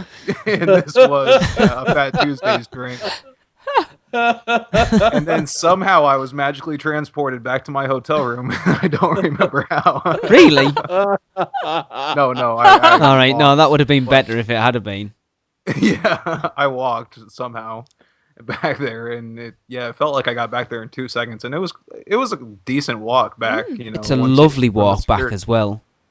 Yeah, well, I don't recall much of it that night. But yeah. The only thing I didn't like about that walk from the hotel was the bike taxi things. They were getting quite pushy. Well, those poor guys work for just tips, and so.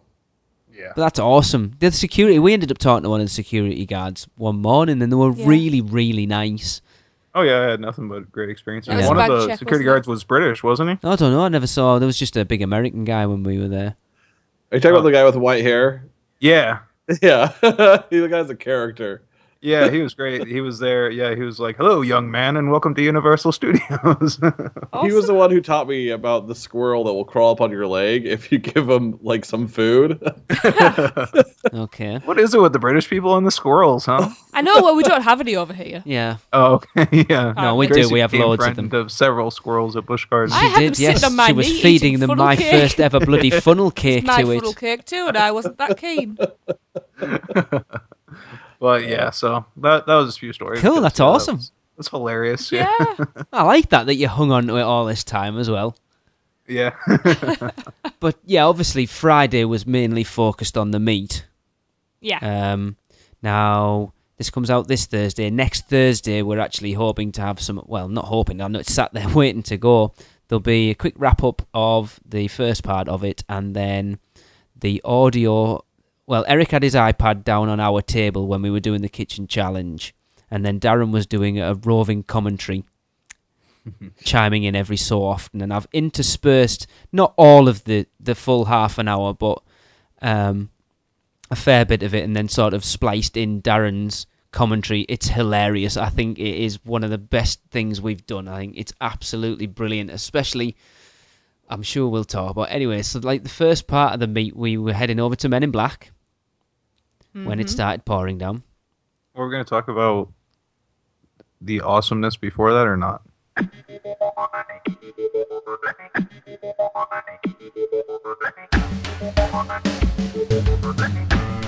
In a world where the skies are clouded with ADRs, park ticket, and hotel bookings, one hero stands like a beacon of light in the darkness. Heather at BR Guest Destinations. She can book all of your Universal Orlando vacation needs, and her service is free to you. And if you're staying on Disney property for some reason, she can also book Universal tickets that include transportation. How awesome is that? She's also an authorized Disney vacation planner, as well as being able to book all cruise lines. So if you're planning on battling Megatron alongside Optimus Prime at the new Transformers ride, or having a Duff Brew in the new Springfield area, or planning even further ahead to visit Harry Potter in Diagon Alley next year, contact Heather at 1-800-796-6240 or via email at heather@destinationsinflorida.com today. And don't forget to tell her that you're repping the UUOP. We now return you to your regularly scheduled programming. You might have to enlighten me, because I don't know what you're referring to. Before the meet, meeting up with the popcorn doctor. Oh, crap, yes. God, I've forgotten all going about to meet it. Wee Hank and Bob. Yes, I forgot all about it. Yeah. I'd forgot. I'll tell you what else you forgot as well. Getting super VIP Transformers. treatment for the first half of the day. Great. And our little scary moment. Oh, yeah. God, I've forgotten. I was, yeah. It's this show's going to go on forever and ever and ever.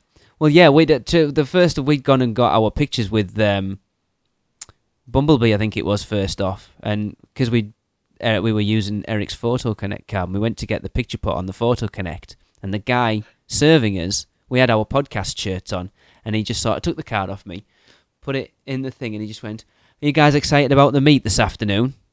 And Kind of Tracy looked and at I. each other. Okay, and I looked at his name tag, and it was Gregory, and I thought, and he went, "Oh, you might know who I am," and I just went, "Gregory Ryan." Like, we'd sort of interacted on Twitter a bit, and he actually came to the meet. He was the man to beat on the Men in Black challenge, and I knew he was. Well, he was the man that no one beat. No. Yeah. But what Darren was talking about there, we met up with our good friend. Has anyone got a quick intro for him or not? Some say he wears a new pair of socks every single day. All we know is he's the popcorn doctor. So we met up with the popcorn doctor, and he actually allowed us to gain entry to downstairs in the Man in Black. Apparently, there's only one of them. The Men in Black. Times queue, are hard now. Where the little the Men in Black main sort of office area with the two aliens and the seats and the immigration. Yeah, it was. It's kind of like the airport. It's what you call it, where you go through. It's like immigration, isn't it? Yeah. Oh my, it is awesome. Mm-hmm. Where you see Wee Hank and Bob. Yeah, it was amazing. And it was when the popcorn doctor was going, "See them, real aliens disguised as people. Watch them as they go about their business." That was brilliant. I have my my immigration papers. That was we awesome. We got to fill in forms, and it was so cool. It really was. Yeah. And I'd just like to say those weird little white plastic seats are incredibly comfortable. They were, yes. Yeah, they are. I've wanted to go down there since that ride first opened. You know, the first time I went on it, I was like, "Oh, well, how do you get down there?" And it was like, "Nope, that's just a set. You can't go down there." I was like, "Oh man." Well, I know when going down there was like a dream come true from childhood for me. When it first opened, they had it as the team member cafeteria, where like the lunchroom, you could go and get your lunch and go and sit in there. But apparently, they were getting things hurled at them by guests and abuse and all sorts, so they stopped doing it. Disgusting, isn't it's it? shocking, isn't it? People have to spoil everything.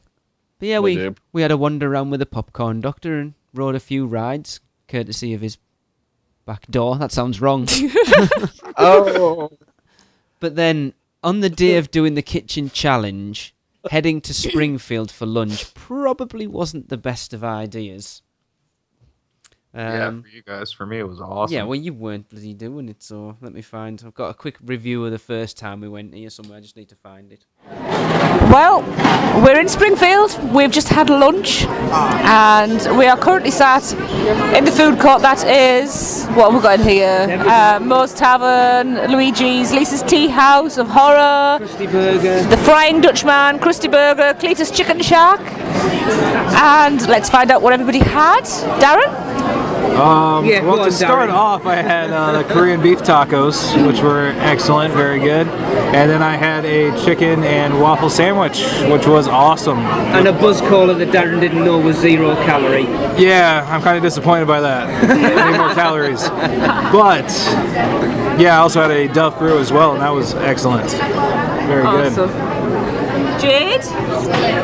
What did you have to eat? Hot dog. How was it? Good. Awesome. Jade had the same as me. I had the heat lamp dog because I'm saving myself for the challenge this afternoon, and it was way too much as it was, but it was good. You know, it wasn't anything special, but I enjoyed it. But I did have a flaming Moe bought for me by our good friend the Popcorn Doctor, who was also joining us at the table, which was. Or it was like Fanta, but the effect of the bubbling, the smoke and stuff was awesome. Raymond? I had a Krusty Burger and it was very nice and just a Fanta, it was nice. Would you have it again? Yeah. What about the burger? That one went flat. So, Mr. Popcorn Doctor, what did you have? Hello, podcast listeners. I had a ribwich, a very delicious concoction of rib meat, coleslaw, and tomatoes. It's probably might be my second favorite sandwich here after the Krusty Burger Clogger. Very good. Awesome. And I went for the chicken taco from the Bumblebee Bumblebee Man. No, just I'm thinking Transformers exactly. And I also had a Duff beer, which is why I'm really confused.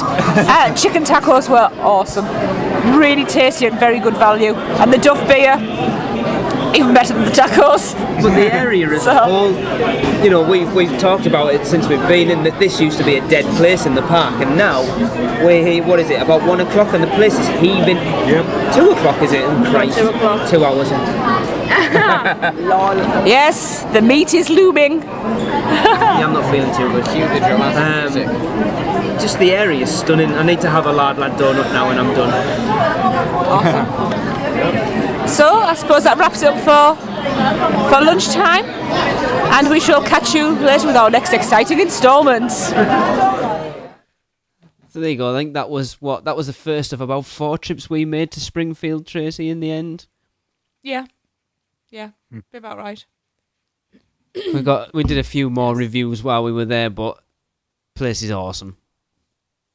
Oh, it really is. I can't do it justice. Can't put that into words. Well, it's the fact that Darren went, right, I'm off to the taco truck, ate his tacos, and then went back in line and got a Krusty Burger. It's like, really? No, I got a chicken and waffle sandwich. Yeah. Oh, was it? Yeah. What did you think of that, actually? Oh, it was amazing. They have it's got a maple mayonnaise on there, bacon, tomato, and twice fried chicken. So it was good. Tracy and I had one. Yeah. Oh, it's awesome. Those tacos were amazing, though. We tried, but I think between the 4 of us, we tried the tacos, the ribwich, the Krusty Burger, the chicken sandwich, the heat lamp dog, the pizza, the Mr. Teeny, the Buzz Caller, the Flaming Moor, the Duff Beer. Squishy. The Squishy. Note, not one of the healthy options from Lisa's Tea House of Horror was had by anyone. A lard donut and the brain freezing donut sundae. I would just like to say that I am on a diet the other, 49 weeks of the year. I was not having diet food those 3 weeks. Well, it's like the day we went and did the ribwich. When we got the ribwich, we got a Krusty Burger and the ribwich, cut them in half and had half each. So we got the best of both worlds. Mm. Oh, they were both really good. Very messy. As I remember, Eric, when you interviewed Steve and Jason about it, he said he wanted it to be like a messy experience and stuff, and it certainly is. Yeah, that's awesome, though. Mm-hmm. It is. I love the area. You know, we did Kangen, Kodos, Twirl and Hurl, which for a spinner ride was okay. It's such a vibrant area. It's unbelievable. It's like almost too much for your eyes to take in when you're walking. Oh, it's a lot. It's awesome though. It is. It's one of those places you just quite happily get a drink and just go and hang out there. Definitely. Yeah, definitely. It is. It's the kind of place that you could meet friends. Yeah. Just as a hangout. I know that I don't know whether they're still doing it now, but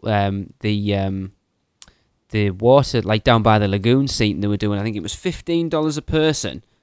You got a non-alcoholic drink, a cupcake, and like priority seating down there for the cinematic spectacular, which I thought was pretty good actually. Mm-hmm. But moving on to the meet, we went and did. About 30 of us did Men in Black. About that, yeah. Thank you very much to the Popcorn Doctor for looking after everybody's bags. Oh yeah. That was very nice of him. Oh wait, actually, I think it was 27 in total for the Men in Black part, because I had to tell the attendant when we first got up there, because I was first in line for our group, and he asked how many was in our party, and I just casually told him 27 people. Oh, they were training, weren't they? Yep, and he's like, okay, well, this is my first day. I'm still in training. Oh, so. wow. I go, just one moment. And he went and got somebody else. He's like, hello. Well, there was more there because John and Janine came, but they didn't end up riding with us. And then Josh and Jesse ended up going off and doing something else, and then came back to the kitchen. And then obviously the Popcorn Doctor didn't come on. So there would have been 32 of us. Yeah, no, he was nice enough to watch everybody's stuff for us, so we didn't have to deal with the locker situation Lee was talking about earlier. Yeah. Again, if you didn't make it to this meet, you're gonna have to make it to our next one, because this is an unforgettable, awesome experience. It was so cool. You know, we had prizes for first and second place. As I said, Gregory Ryan was the man to beat. I think he got 800 and something odd. And actually, Andy DiGenova came second. They were quite pleased with their little prize packs. Mm-hmm. And we went and got our Flaming Moors. Thanks very much, Craig Lucas. Yes. Yes, thank you. And then we headed over to the kitchen for the main event, as it were. As I said, all the audio from this, or at least not the... Well, we had, as I said, we were raising money for Give Kids the World. We had Kaylee Rodriguez from Give Kids the World came out to talk to everybody. Which is brilliant. She's really nice, Kaylee. Yeah. And then we had Russ Dagan, the Senior VP of Parks and Resorts, come out to talk to us about the Cabana Bay Hotel and even answer questions,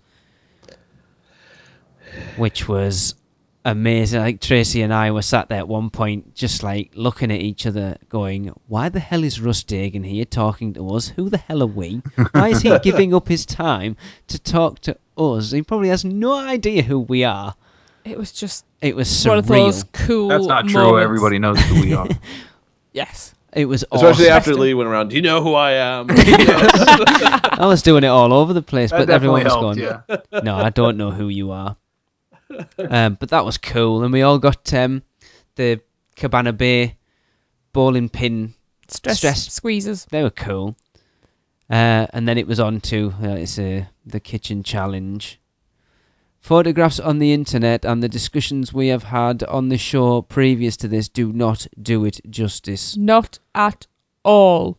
There were quite a few swear words uttered when they brought out the burgers. Well, there were a lot more swear words uttered when they brought out the cake.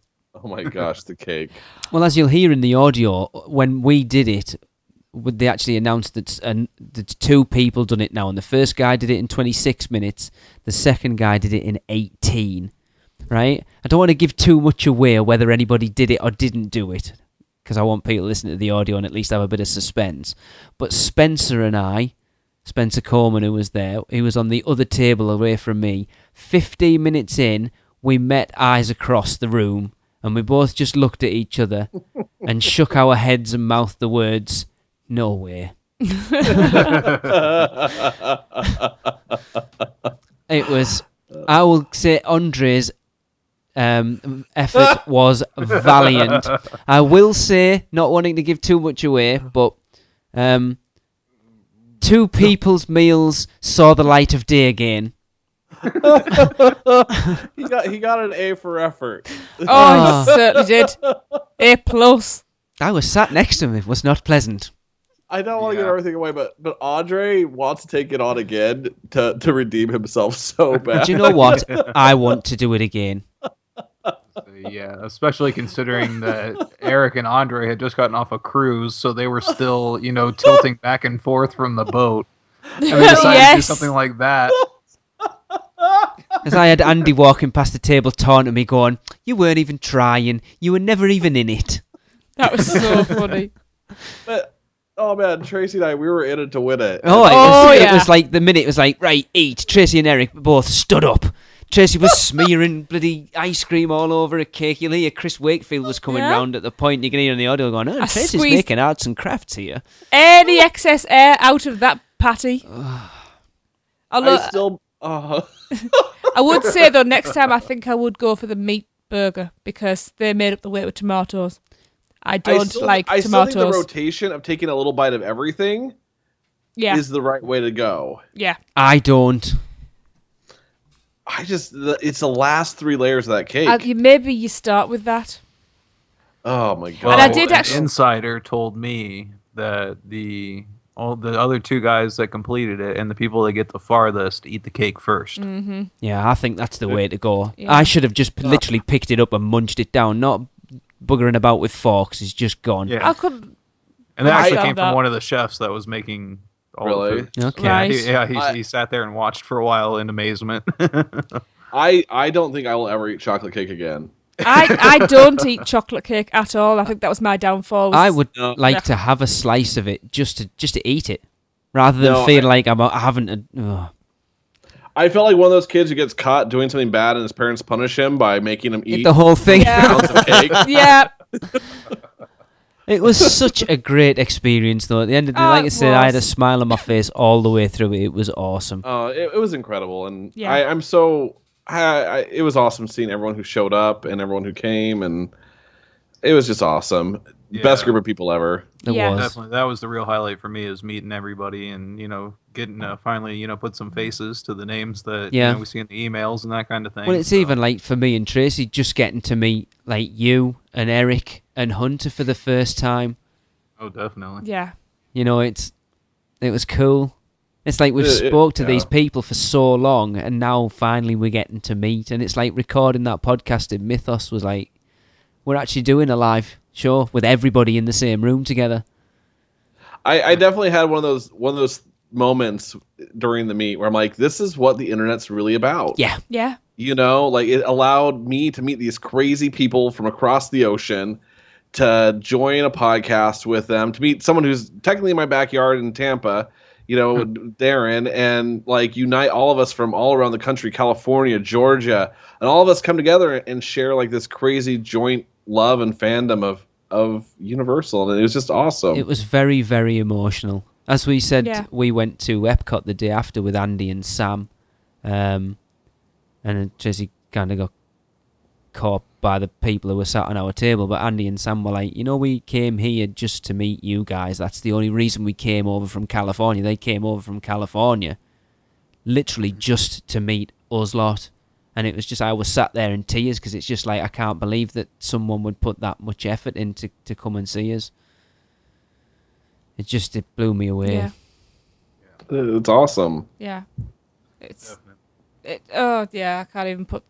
I'm tearing up just thinking about it now. It's just... yeah, I can't verbalise what's going through my head. I just... Like, even Eric was going, yeah, but this is... you've created this community.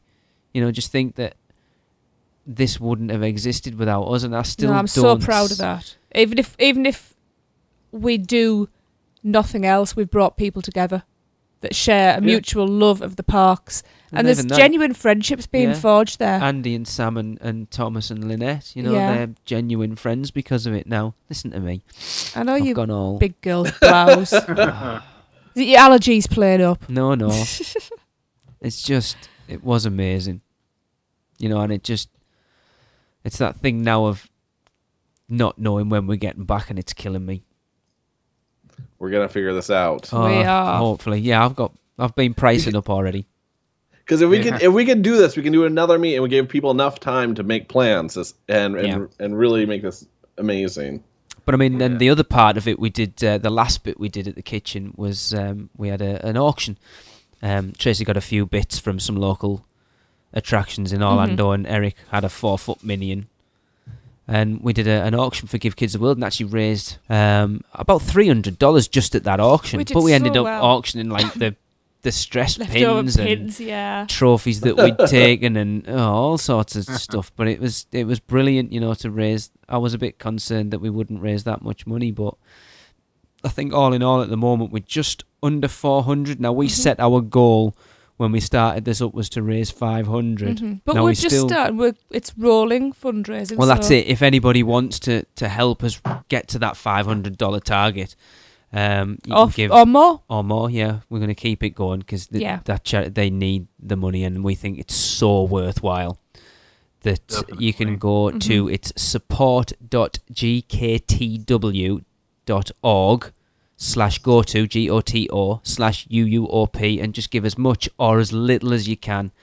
I think it's something like 93 cents out of every pound goes to actually goes to the charity. The other 7 cents is admin. That's it. Yeah. So really 100% of it. Pretty much. They're like 7. They're the most fiscally sound. I can't think what. Yeah. Trust me, and if you volunteer there, you really see it. Yeah. That everything goes to the families so that they can have a week where they don't hear no. And it's incredible. Yeah. Well, talking to one of the families when we were there. We were, yeah. And even they were so appreciative when we were getting introduced, like, these guys are from the Unofficial Universal Orlando podcast, and they're doing a big fundraiser for Give Kids the World, and the families were like, we really appreciate what you're doing, and it made us, I hope we raised some money. It made me feel like I was doing nothing, to be honest. And just hearing these families talking, not about their situations, but about what the place meant to them. Literally, if you can only afford $1 that's all you can afford to donate, I promise you it'll be well spent. It will be. Yeah. Right. And we saw some extreme examples of extreme generosity. We really did. Too. People were bidding high on ridiculous items. It was Thomas. Thomas's one. It blew me away. And then Thomas, basically just donated, straight up donated $100 to the charity. Yeah. Taking a picture with us is nothing. No. He would have got that anyway. Bless him. But, yeah. So and, please donate money. Yes. We would really appreciate it. We know that a lot of families would. Anyway. Yes. Back onto Universal. What else do we need to talk about? We spent another Monday. That pretty much, wrapped up the trip. We went back out. Quite a few of us went back into the parks real quick to ride a couple more rides. Yeah. I went with Hunter and rode Transformers. Stood with the peasants in the regular line for once. Yeah, we went and rode Transformers with Gregory, and Tracy went and rode the Mummy with Rebecca, Weasley, Fraser, and Eric and Andre. Yes, that was a lot of fun. And then I dragged Eric into the shop to get his 20% discount because Jade wanted to buy her fluffy unicorn. Which I honestly did not think was going to fit into the case. No, it's huge. Yes, and Eric, I said to you, you got it wrong. Those minions are not $150 to buy in the shops. They are $250. Well, she got a good deal. Which is crazy, yeah. She did. And I do know that Gabe is treating that minion very well. Yes. That's awesome. Good home. Very good home. And that... But we do need to say a big thank you to Lowe's Hotels for giving us the space. Yeah. We had that whole room to ourselves, which was awesome. It was really nice room. And the support we got off the staff. Yeah. Because they all hung around. Morbid curiosity, I think, to see who would pop We're the first. biggest group to tackle that challenge. Tracy, you were the first woman to tackle the kitchen only challenge. Woman. And, really? Yeah. And was told quietly afterwards that I beat all you guys. I ate more than you lot. Congratulations. Yes. What does that say? That tells you why I'm on a diet. This girl can eat. Yeah, everybody, the chefs were really cool. They were sitting around talking to everybody, and the servers, everybody was excellent. Yeah. They did a great job of keeping the chaos in order because we were all, jumping from table to table and running around, and they kept track of everybody and did a great job. So yeah definitely thank you very much for that. Yeah, and to Universal too, of course, for sending Mr. Dagan over, which was cool. Oh, certainly. I just wish I could have had a minute to have got across and to have thanked him personally. Yeah. They got whipped away because people were starting to ask controversial questions. Yes, you were. Lee. Yeah, sorry. Someone had already set the precedent for it, so I thought I might as well jump in there. It wasn't really controversial anyway. There's nice old me starts with a compliment that they, and tells them how they really are going the right direction. And everybody else is just nasty. No, it was nasty. There was nothing too controversial there. But, we spent another 4 days there. We're going a bit long here, so I think we just kind of cover some other bits. Darren, that was your last day there, wasn't it? Yeah, it came as quite a shock to everybody. It was. It really did. It's like, oh, Darren's going, and it's like, all right, see you later. And then it's like, no, Darren's going. Yeah. And it kind of was like, oh, crap. Yeah, because I had to take off right after. It was enough. It was hard enough for me to save up for one night to stay at the Royal Pacific, to get all the. It's worth it for the benefits and everything like that. Yeah. But I only had that one night there. So, after the meetup and everything, we went back to the parks for a little bit. I headed home that night. So, I didn't even really think about it until, right when we were, splitting off in the parking lot. Yeah. I couldn't think about it. It was just like, nope, it's just see you later. That's how I had to deal with it because I'd been a wreck. Texting you on Facebook and stuff later on that night, and it's like it didn't dawn on me until that point, and it was just like, oh no, I'm still not allowing myself to deal with it, to be quite honest. I haven't properly yet. No, because we're working on things, so it was just see you later. Yes, definitely. Hopefully it should be, but we, like I say, we spent another 5 days there and tackled pretty much everything else. There is a special review, Darren, that will be played on a show very, very soon. but we'll save it. I don't want to say what it is at the moment. Seeing as we are running long, can we just skip? No, because I want to get on to that. That's where I was How do going we next. skip to my best day ever? Yeah. So it was the must have been the next Monday, was it? Doesn't matter. Anyway, it started off. We went over to the Wizarding World. Hey, what a surprise! And did we have breakfast there that day? We might have done. Yeah, we went the Three Broomsticks and had breakfast. Which is amazing breakfast. Go do it, people. Yeah, we have that consisted of more than just butterbeer. No, but Raymond had a butterbeer for breakfast. You can't get the frozen one for breakfast though. I was gutted. I don't like the normal. No, you can only get the regular. The coffee in there is really good. Tea was pretty good actually. Yeah, they're still doing all the freezing spells in the mornings. That might be. So we met up with our friend, the conductor. And we got some butterbeers with him. Yes. Free. That was I'm nice. Take that out. And then we headed into... Well, actually, we started walking through the Lost Continent. Mm-hmm. And there was a couple of guys in shirts and ties walking through who, when they walked past us, Tracey, what did they do? Kind of did a little point from the wrist, if you know what I mean. Kind of little quiet point to the pair of us. And one turned to the other and went, oh, them two. Hard Rock Hotel.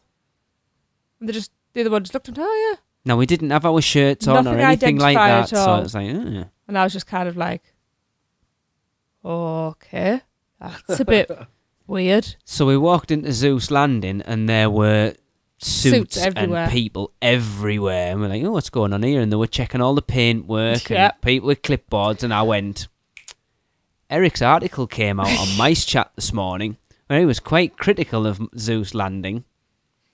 So there you go, Eric. That's what sway you have. And there were a lot of repairs to do over the next few days. Yeah, but you know what? That stuff is painted now. It is. It is. We took great pleasure in showing you as well. So as we sort of had a quick wander through there, Can I tell my own story? I'm going to get you there first. I'm leading the. Okay. Or the story. That's what she said. Or the stories you'll hear was on. So it's like, oh look, Tracey over there. So we headed over there and it was halfway through. I didn't care. It's not something I'd experienced and didn't know whether I was going to get to experience it. So we head in and the characters are just coming down off the stage and everybody was told, hey, go and follow your favourite character. So nobody followed the Grinch. So shaking my head, I was like, well, I'm going to see the Grinch. And walked over and he immediately starts in his Grinchiness. So I was like, whoa, hang on a minute. Before you start, I think you need to look at something. So I pointed to the tattoo on my arm. Well, that was it. I got the biggest hugs off the Grinch. No naughtiness or anything. So it was agreed that we were running away together. I got some great photos and the Grinch really did not want to let me go, which was awesome. So then I jump in line and I think I saw that the Lorax next. And the Lorax was also very, very pleased to see himself on my arm. And as I'm heading over to Thing 1 and Thing 2, a team member comes over to me and says, oh, would you mind if I take a photograph of your tattoo? It's absolutely amazing. And we like to have photographs. We put them on the staff room wall of all the Zeus one and said, that's one of the best I've ever seen. It's like, oh, fire away, I didn't get a piece like that to hide it away and not talk to people if they want to talk to me about it. Well, you got tons of interaction on your tattoo, way more than I got in. People called across the park, didn't I, and all sorts. So I got my photographs taken with, I think it was Thing 1 and Thing 2, and Jade got all the autographs.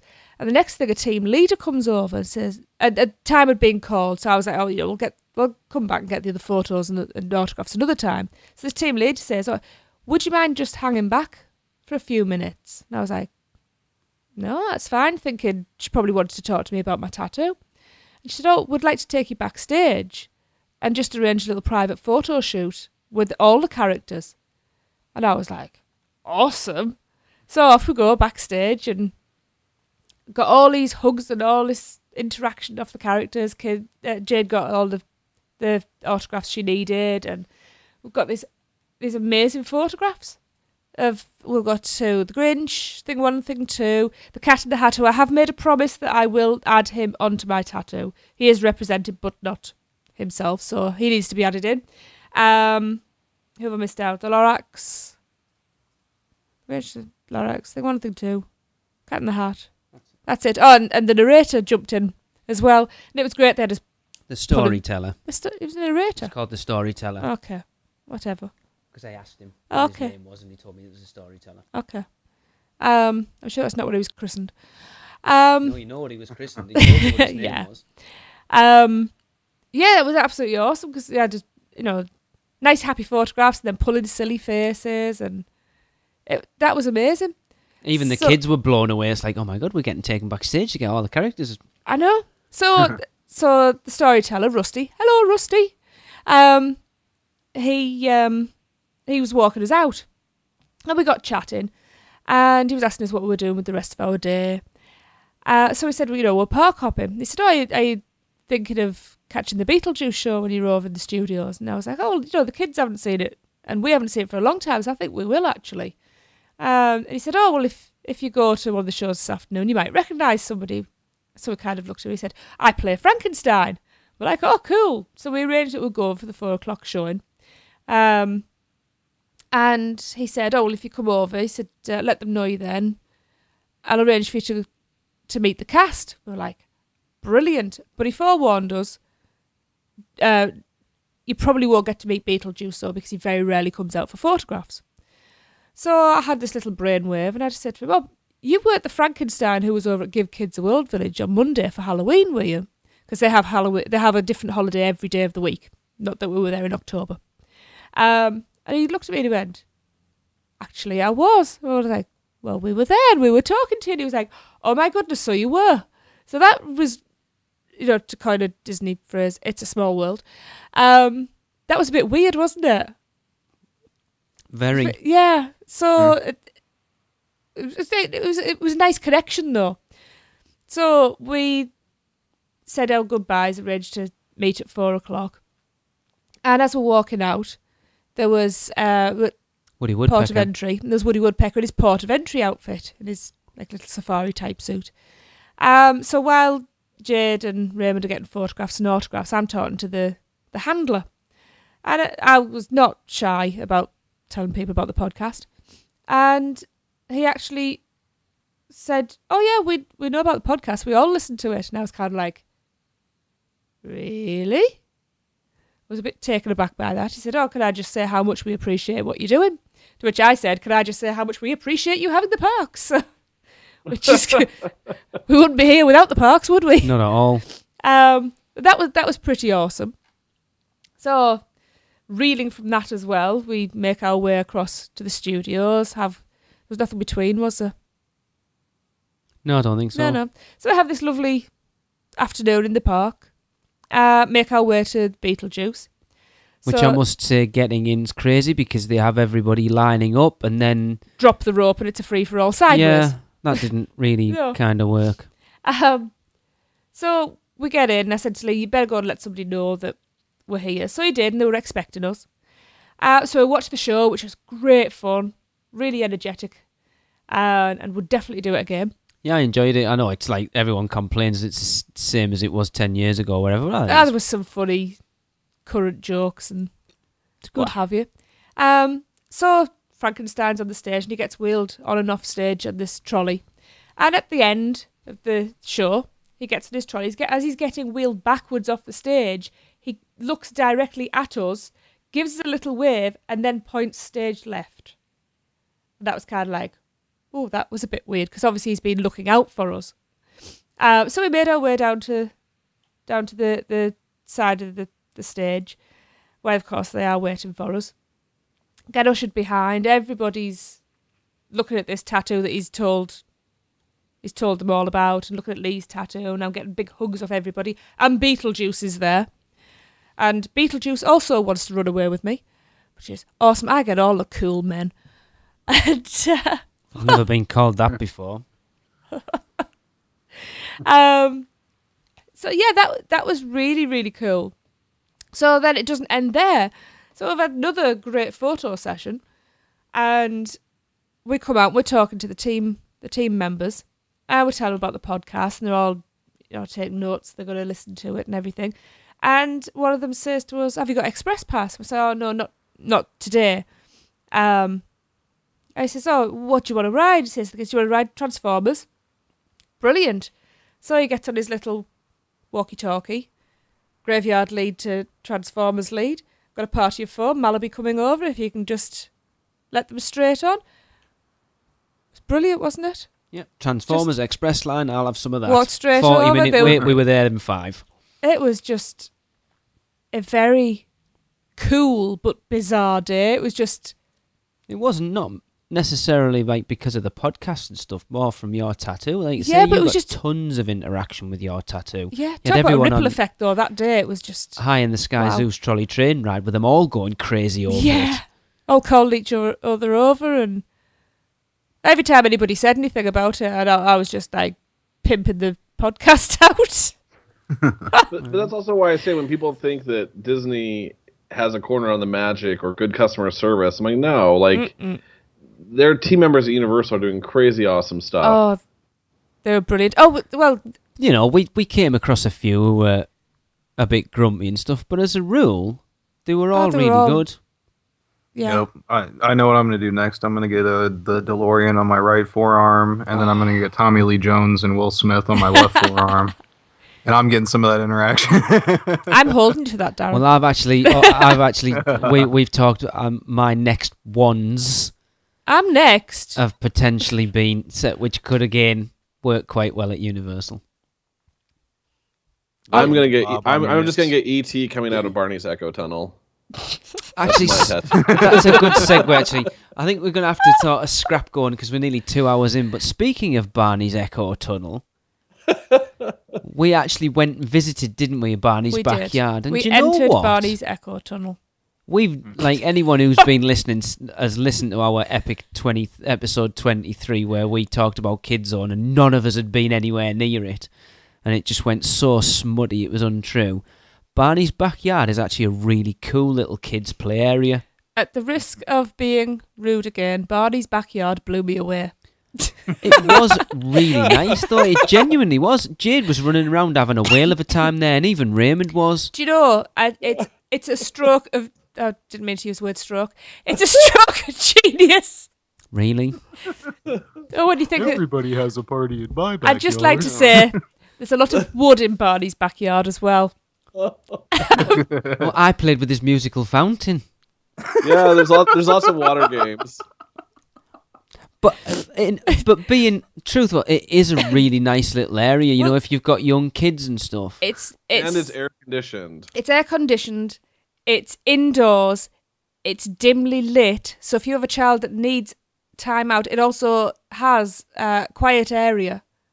Not that there are many areas that you can be quiet in, because there's a lot of noisemakers in there. It's a really good area. It was. I was quite surprised by it because obviously we went in with a bit of trepidation of like, oh my god, we've ripped this place to bits, and went in and went, you know what? It's actually really cool. We never said it wasn't cool. We were just making fun of the name. Of course we were, and the way they'd phrase things. Do you know it's? Hey, you know. I didn't realize it was indoor though. Yeah, I thought it was outside. I've actually been there then because Halloween Horror Nights, that's one of the queue lines, is walking through there. Okay. It takes on a much more sinister edge, I I'm guess. sure. I can well imagine. Yeah, because everything's really dark and they've got all the lights turned off. So, but yeah, so that I guess I have seen it before. I thought that was just like a stage area and all that. But No, the stage exits into Barney's backyard. Oh, okay. So. Yeah. So yeah, you do. You walk through both of them as you go through. That's pretty cool. To be honest, even if you don't have kids and you need somewhere to just go and not necessarily de-stress, but you know, sometimes just to chill out, the day will get to you a bit of a heated day. I'm sure they love single men sitting there quietly staring at them. Right. Ones with the socks and sandals. I'd recommend maybe hanging out by Springfield. Yeah. Not so much. Yeah. Yeah, maybe that's not a good idea. Why are you here? I'm here for the Echo Tunnel. Yeah. But all I'm thinking is, from a personal point of view, sometimes I get headaches that if I can just go and sit somewhere cool and quiet. Yeah. And let's face it, places like that are hard to find in theme parks. Definitely. Right. Well, you probably could get away with it.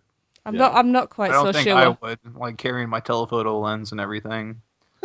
No, breathing maybe heavy not. from walking around the park all day. I'm trying to think what other things we did that we haven't touched on yet. I mean, we ate at Bubba Gum, didn't we? Yeah, we took our friends. With our Mark friends, and Michelle the and server Cameron there was Tanya. Was amazing. One of the best servers we had. I would say whole the holiday. best server we've ever had. We actually did a live review while we were there, and Tanya did actually chime in at one point. She had no choice. Amazing. Yeah. We went to Margaritaville. Oh, I loved Margaritaville. We wanted to go anywhere, but we weren't that hungry. And as Tori's Tori, recommendation. yeah, she went, just get the nachos. We did. That was all we got. Have either of you two had the nachos from Margaritaville? They are huge. Yeah, they're massive. Oh, that's American nachos for you. Three of us they are couldn't huge. finish it. It was like, there's a picture on our Instagram page of me sat there going, and they are bigger than my head. The most delicious nachos I have ever had. And I don't know whether that was enhanced by the alcohol, which was one of the best cocktails I have ever had. We were round very strong. Round to the left-hand side of the stage, and there's like a big wall with a painting-y, mural-y thing on, like a I wonder if it's still there. paper thing, and people have got like the It's like a napkins wall of and fame, wrote things isn't it? on, and you stick them, use your little burger stick thing and put it in. And Tracy wrote one for the podcast. So if anybody's going to Margaritaville, if you head round there and just have a look and see if it's there and let us know. I'll get a picture and put it on Facebook. We'd love to see people get the pictures. It'd be cool. I just want to know if it's still there. Where else did we eat, Tracy? We just had the 3 broomsticks. I can't believe we're forgetting the Superstar breakfast. Yeah. Again, that was actually on the Popcorn Doctor's recommendation. Cannot recommend that enough. We'll have to go into a bit. We're running. I think we should do that on another show. We're running a bit long now. I think we could maybe do more in-depth stuff. I know we've got a review. We could do of a it little that breakfast special series. We could do. We did the 2 places. As I said before, we did the other side of the mini golf with Eric and Andre and the Popcorn Doctor as well. That also was fun. Darren, what did you think of the Haunting of Ghostly Greens? It was okay. I lost my ball. A lot. Oh. Having done So did Jade. both, I would say the sci-fi side is way better than the haunted side. Yeah, I enjoyed that a lot more. A lot better. Save the 18th hole, right? Yes. I love the disco inside the worm. No, I preferred. You like the lab? Yeah, I thought that was better. I've gone blank. It's pretty easy. I mean, as far as the actual hole is, the challenge, but it's just entertaining. Yeah, barring the 18th hole, but I think overall, the Invaders from the Planet Put was a much better course. I don't know. I like the shadow spider webs over on the haunted side, and Haunted had some good stuff. They were both absolutely amazing. Yeah. Even though I think they're better than anything else in Orlando. Oh, absolutely. Yeah. And there's some pretty high. There's a pretty high standard there, to be honest. Yeah. I don't know. We rode pretty much everything in both parks. Yeah. Right. Rode Rip Ride Rocket, Tracy, you didn't. And I rode it properly this time. No, I wasn't well enough for it. And it's awesome. Rip Ride Rocket is awesome. It is my favourite coaster, and I never thought I would say that. I tried the secret code thing as well. Too late that we didn't do it. No. That day. I rode I did the secret code thing where you press the logo for 5 seconds or 10 seconds or whatever it is and get the secret keypad up and just put a random number in and got some Dwight Yoakam song. Candles and Cadillacs or something it was called. It wasn't a bad song, actually. It's awesome. Despicable Me was good. Yeah. You know, pretty decent refresh of a ride that was already there. I prefer the only thing. I mean, don't get me wrong. I like the pre-show and the second pre-show and all the facade, but I actually prefer Jimmy Neutron. No. Yeah. Get out. Get off this podcast. No, I don't agree. I thought Despicable Me was much better. I still haven't been in there. Really? Mind you, it was at least 45 minutes every day we were there. Mm-hmm. Well, even today when I went and everything was a 5-minute wait, that was 35 minutes. I think it's just down to the throughput of it more than anything else, isn't it? Throughput? Is that even a word? Yeah. We didn't do Shrek. The only things we didn't do Shrek. We didn't do Animal Actors. We didn't do Pteranodon Flyers. And I think that was it. That's it. Like a major attraction-wise. We did the Superstar Parade. We have kind of, as we discovered afterwards. Well, we did a review while we were there of that, and we got like if you do the Superstar Character Breakfast, you have to get priority standing area to view, which is outside Macy's in New York. And honestly, we went and sat outside Twister and watched it there. But then we didn't realise that we missed out the show stops. It was only when we went over with Eric on the Friday before we came home. I was like, hang on, it didn't stop when we watched it. Cinematic Spectacular. We haven't covered that. Yes. We did 2 separate reviews because we watched it 2 nights in a row. We watched it one night with Seth Kabursky came over, didn't he, for a little bit, and it was Eric and Andre and the Popcorn Doctor. And then we watched it the next night with Gregory Ryan and his wife Laura. Hello, guys. Yeah. I got chastised quite vehemently about my opinion of it after watching it the first time. I was actually told to pretty much what Eric's just told Tracy, to get off the podcast. And I stand by that. I loved it. I like it, but as I said at the time, I mean, I'll play the review of it at some point. Darren, have you seen it properly? Nope. I think it's because I'm used to watching Disney stuff that I expected it to get me emotionally, and it didn't. But then, having watched it a second time, I appreciate it for what it is, but I still, for something like that, I look for it to be emotional, and it wasn't. It was for me. It wasn't for me. It was for me because I'm a big nostalgia freak, and it was all there was like my whole life ended up there because I remember sections of my childhood by the movies that were out and stuff like that, and it was just. And then there was other times I'd be stood there going, "Yeah, I need to hang my head in shame. I have not seen that or that." Or I think a lot of it definitely has to do with where you watch it from. Mm-hmm. Because there is quite a lot going on. Yeah. But the technology of those water screens is amazing. I can't believe. Well, I was just about to say I can't believe you didn't listen, but I take that back. You did get told the first night how it works. You do realise what's going on around. I was eating a bloody donut at the time as well.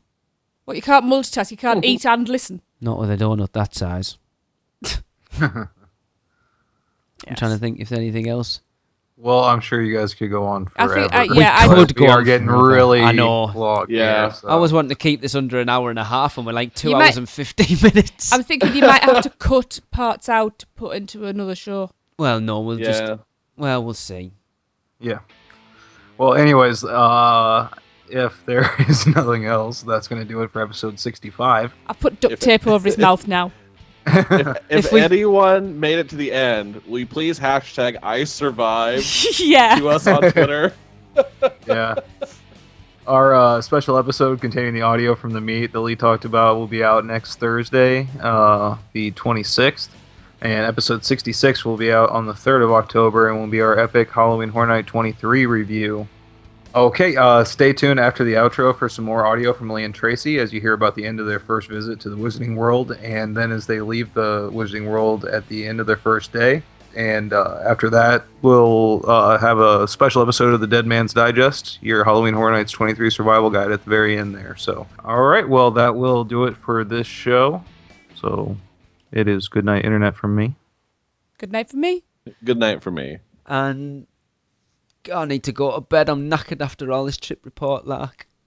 1,500 years ago, everybody knew that the Earth was the center of the universe. 500 years ago, everybody knew the Earth was flat. And 15 minutes ago, you knew humans were alone on the planet. Imagine what you'll know tomorrow. Well, that just about does it for another unofficial Universal Orlando podcast. We'd love for you to get in touch. So follow us all on Twitter at UUO Podcast, at UUOP Tracey, at UUOP Darren, and at UUOP Eric. Like our Facebook page at facebook.com/unofficial Universal Podcast. Follow us on Instagram by searching UUO Podcast, and subscribe to our YouTube page at youtube.com/UUO Podcast. Don't miss a show by subscribing to us on iTunes, and while you're there, please leave us a review. Not an Apple user? No problem. Just find the show at uuopodcast.libsyn.com and subscribe to the feed while you're there. Send us your spews, funny schmits, live reports, and any other comments at podcast@uuopodcast.com. And come find us on the forums and say hello at our partner site, micechat.com. So thanks for listening, and until next time, remember, live the adventure. So yeah, we just navigated. Shut up. We just navigated our first visit to the Wizarding World, and to coin a phrase I keep using, it was awesome. Absolutely stunning. Everything. I mean, we haven't done everything yet. We haven't been in all the shops and stuff. We've done Ollivanders, done Forbidden Journey. Yeah. Just got off flying a hippogriff. There's a snowman with a Hogwarts gear on. This area is just stunning. It is. Hung out with the Hogwarts conductor, who we are friends with, and kind of got us in a different entrance to the Forbidden Journey that we maybe shouldn't have, and got to experience the queue at our own pace, which was brilliant. Yeah, I just say the photographs that I have seen of Hogsmeade do not do it justice, but you've got to be here in person to really appreciate it. Absolutely. I've got to say, I know we haven't been in many of the stores, but it's not as close and claustrophobic as I was expecting. You haven't been in yet? I know, I mean this, not stores. Considering it's heaving. I think the Forbidden Journey's up to about an hour and a half at the moment. Yeah. I know Ollivanders when we left was up to 80 minutes. Wow. When we left, and that was quite early. But yeah, the hints and tips that we've been giving out on the show about not to get your butterbeer from the carts and go to the Hog's Head. I just need to jump in. Strawberry peanut butter ice cream. Yeah. Oh wow. Well, listen. Yeah, go to the Hog's Head. We were the next ones in line. Got it dead easy. It's nice and cool inside. That is the biggest tip. That and talk to the team members who are in here. Yeah. You know, get some interaction going. Jade, you can't do Dragon Challenge. You're not tall enough, pudding. So we're just about to head out. We will be visiting more and more and more. Actually, going back to the Forbidden Journey, I would happily queue the hour and a half, 2 hour waits that it is to get on it. Without a doubt. Absolutely awesome. And I didn't think to say that. So yes, we're heading on out into Tracy's favourite land, Zeus Landing. Yep. So catch you later, guys. So we finally left the Wizarding World and headed into Zeus Landing a bit more. Jade's just bought... Go on then. A wand. My birthday wand. Raymond, what wand did you get? A holly wand on my birthday. Yes, 13 inches. I think it was... Mine was 9 inches. You wish it was 13 inches. What? Mine was 9 inches. Very cool. What is it made of? Hazel. And what's yours made of? Holly. But we also tried pumpkin juice for the first time. We did indeed. Tracy? Absolutely adored it. In fact, I'll have to try both again, but I think I might like it more than butterbeer. We've heard lots of people say that it's nasty. Oh, it's not. And I must admit, Jade hated it. I said she would though. Raymond really enjoyed it, didn't you? It's got that lovely pumpkin spice and lots of apricot and pumpkin juice in it. Delicious. Having only had like one of each of the butterbeers, I think it's difficult to tell, but I think from that taste of pumpkin juice, I could see butterbeer becoming sickly, whereas pumpkin juice I don't think would. It was refreshing. Yeah, I could sup a big cold pint of it. Ah, look, you can see now. So we're just in the queue for the High in the Sky Zeus trolley train line again. Gonna hopefully get on the other side this time. But your pumpkin juice seems a bit of a winner all round. It doesn't, well, apart from with our daughter. Yeah, apart from Jade, so... Just tried to kill us all. It's finally great to get to talk about these things, having actually tried them. Yep. About time too. Yeah, so that's it. We're going to offer a bit more fun. We've got another hour or so here. So I'll catch you guys later. Bones will rattle, stairs will creak. Your outcome's looking pretty bleak. Thunder Thunder booms, lightning crashes, leaving boots filled with ashes. As we lay you down to rest, we read the pages of the Dead Man's Digest. Hey everybody, it's that time of year again. Halloween Horror Nights is nigh, so it's time for our Halloween Horror Nights 23 Survival Guide.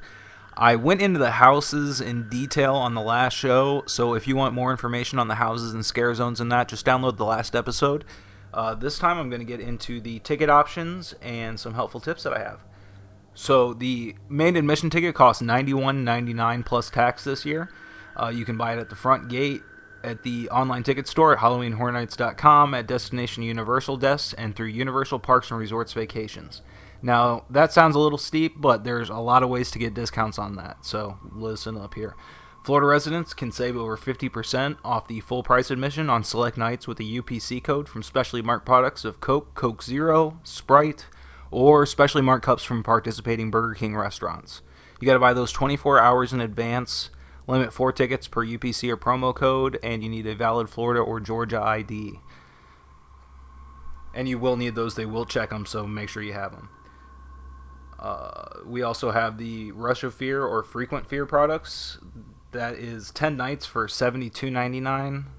That's the first 3 weeks. An unlimited number of visits on all event nights during the first 3 weeks. The Frequent Fear Pass for 15 nights is unlimited visits on event nights Sunday through Thursday, plus the first full weekend. And for that one's $83.99 in advance, $91.99 at the gate as well. And the Frequent Fear Pass is for 21 nights, that's $99.99.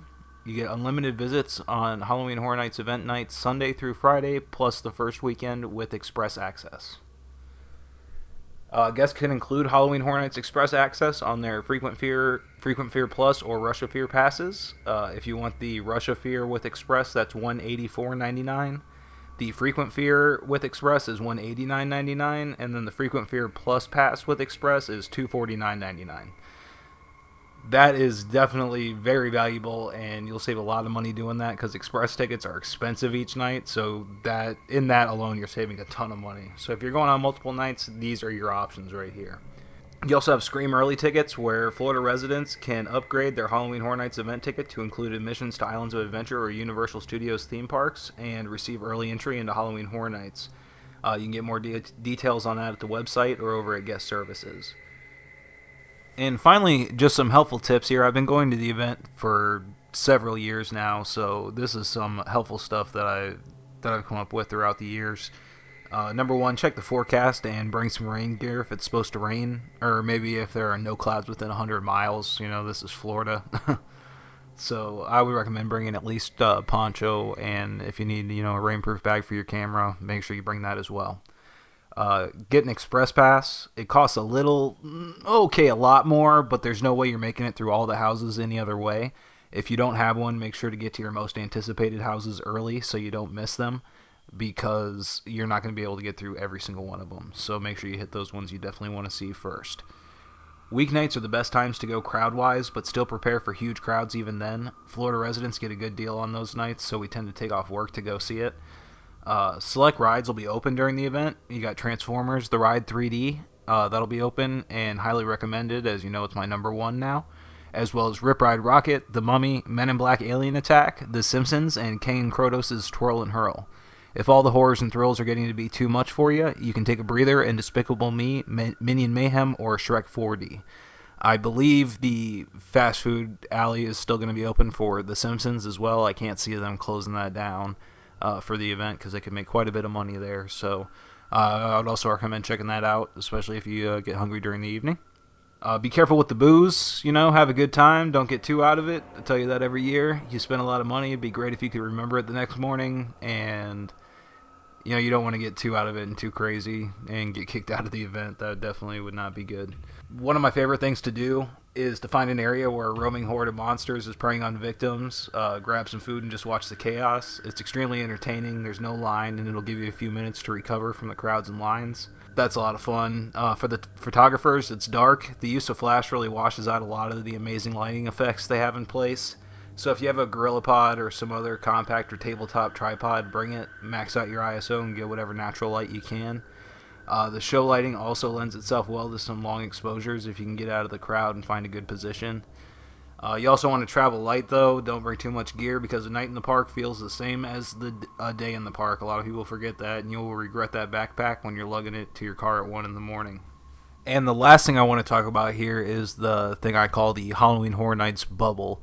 And what that is I have to stop myself from doing this every year. Is I'm always looking out and looking ahead of where I'm at, out on the streets and in the houses. I tend to be looking for the scares before they get to me so I can prepare myself. That's really going to take away a lot of the experience for you. So what I like to try to focus on is just focusing on the bubble around me, like the 10 feet of circular space around your person. That way you can take in a lot more of the detail of the event because you're not looking so far ahead. And also, so the scares are more effective. You're not looking ahead to see when those people are popping out, farther ahead. So I think that makes it 100% better. And stay off your phone when you're on the streets and everything like that. You don't need to be on your phone all night. You paid a bunch of money. Again, same as the drinking thing. You don't be texting and messaging all night long. You're going to miss out on a lot of scares on the streets because the scare actors aren't going to go for you if they see, you got your face buried in your phone.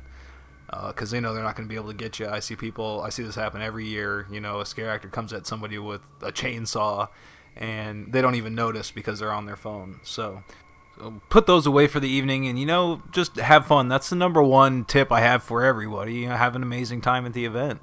No matter what you have to do, just do it. Of course, be considerate of the folks around you. Everybody else wants to have an amazing event as well. If everybody's just, a little bit more considerate to each other in the theme parks, I think we'd all have a better time. Anyways, that'll do it for this show. The next show is going to be our full review of Halloween Horror Nights 23. Eric and I are going to opening night, so we're going to go through all the houses, check out both of the shows, see all the scare zones, and we'll bring you a review of that. We're going to do some live audio from the parks, and then I'm going to get into a little bit more detail on the actual show with Lee and Tracey. So until then, sleep well. This has been a MicePod.com presentation. Mice Chat.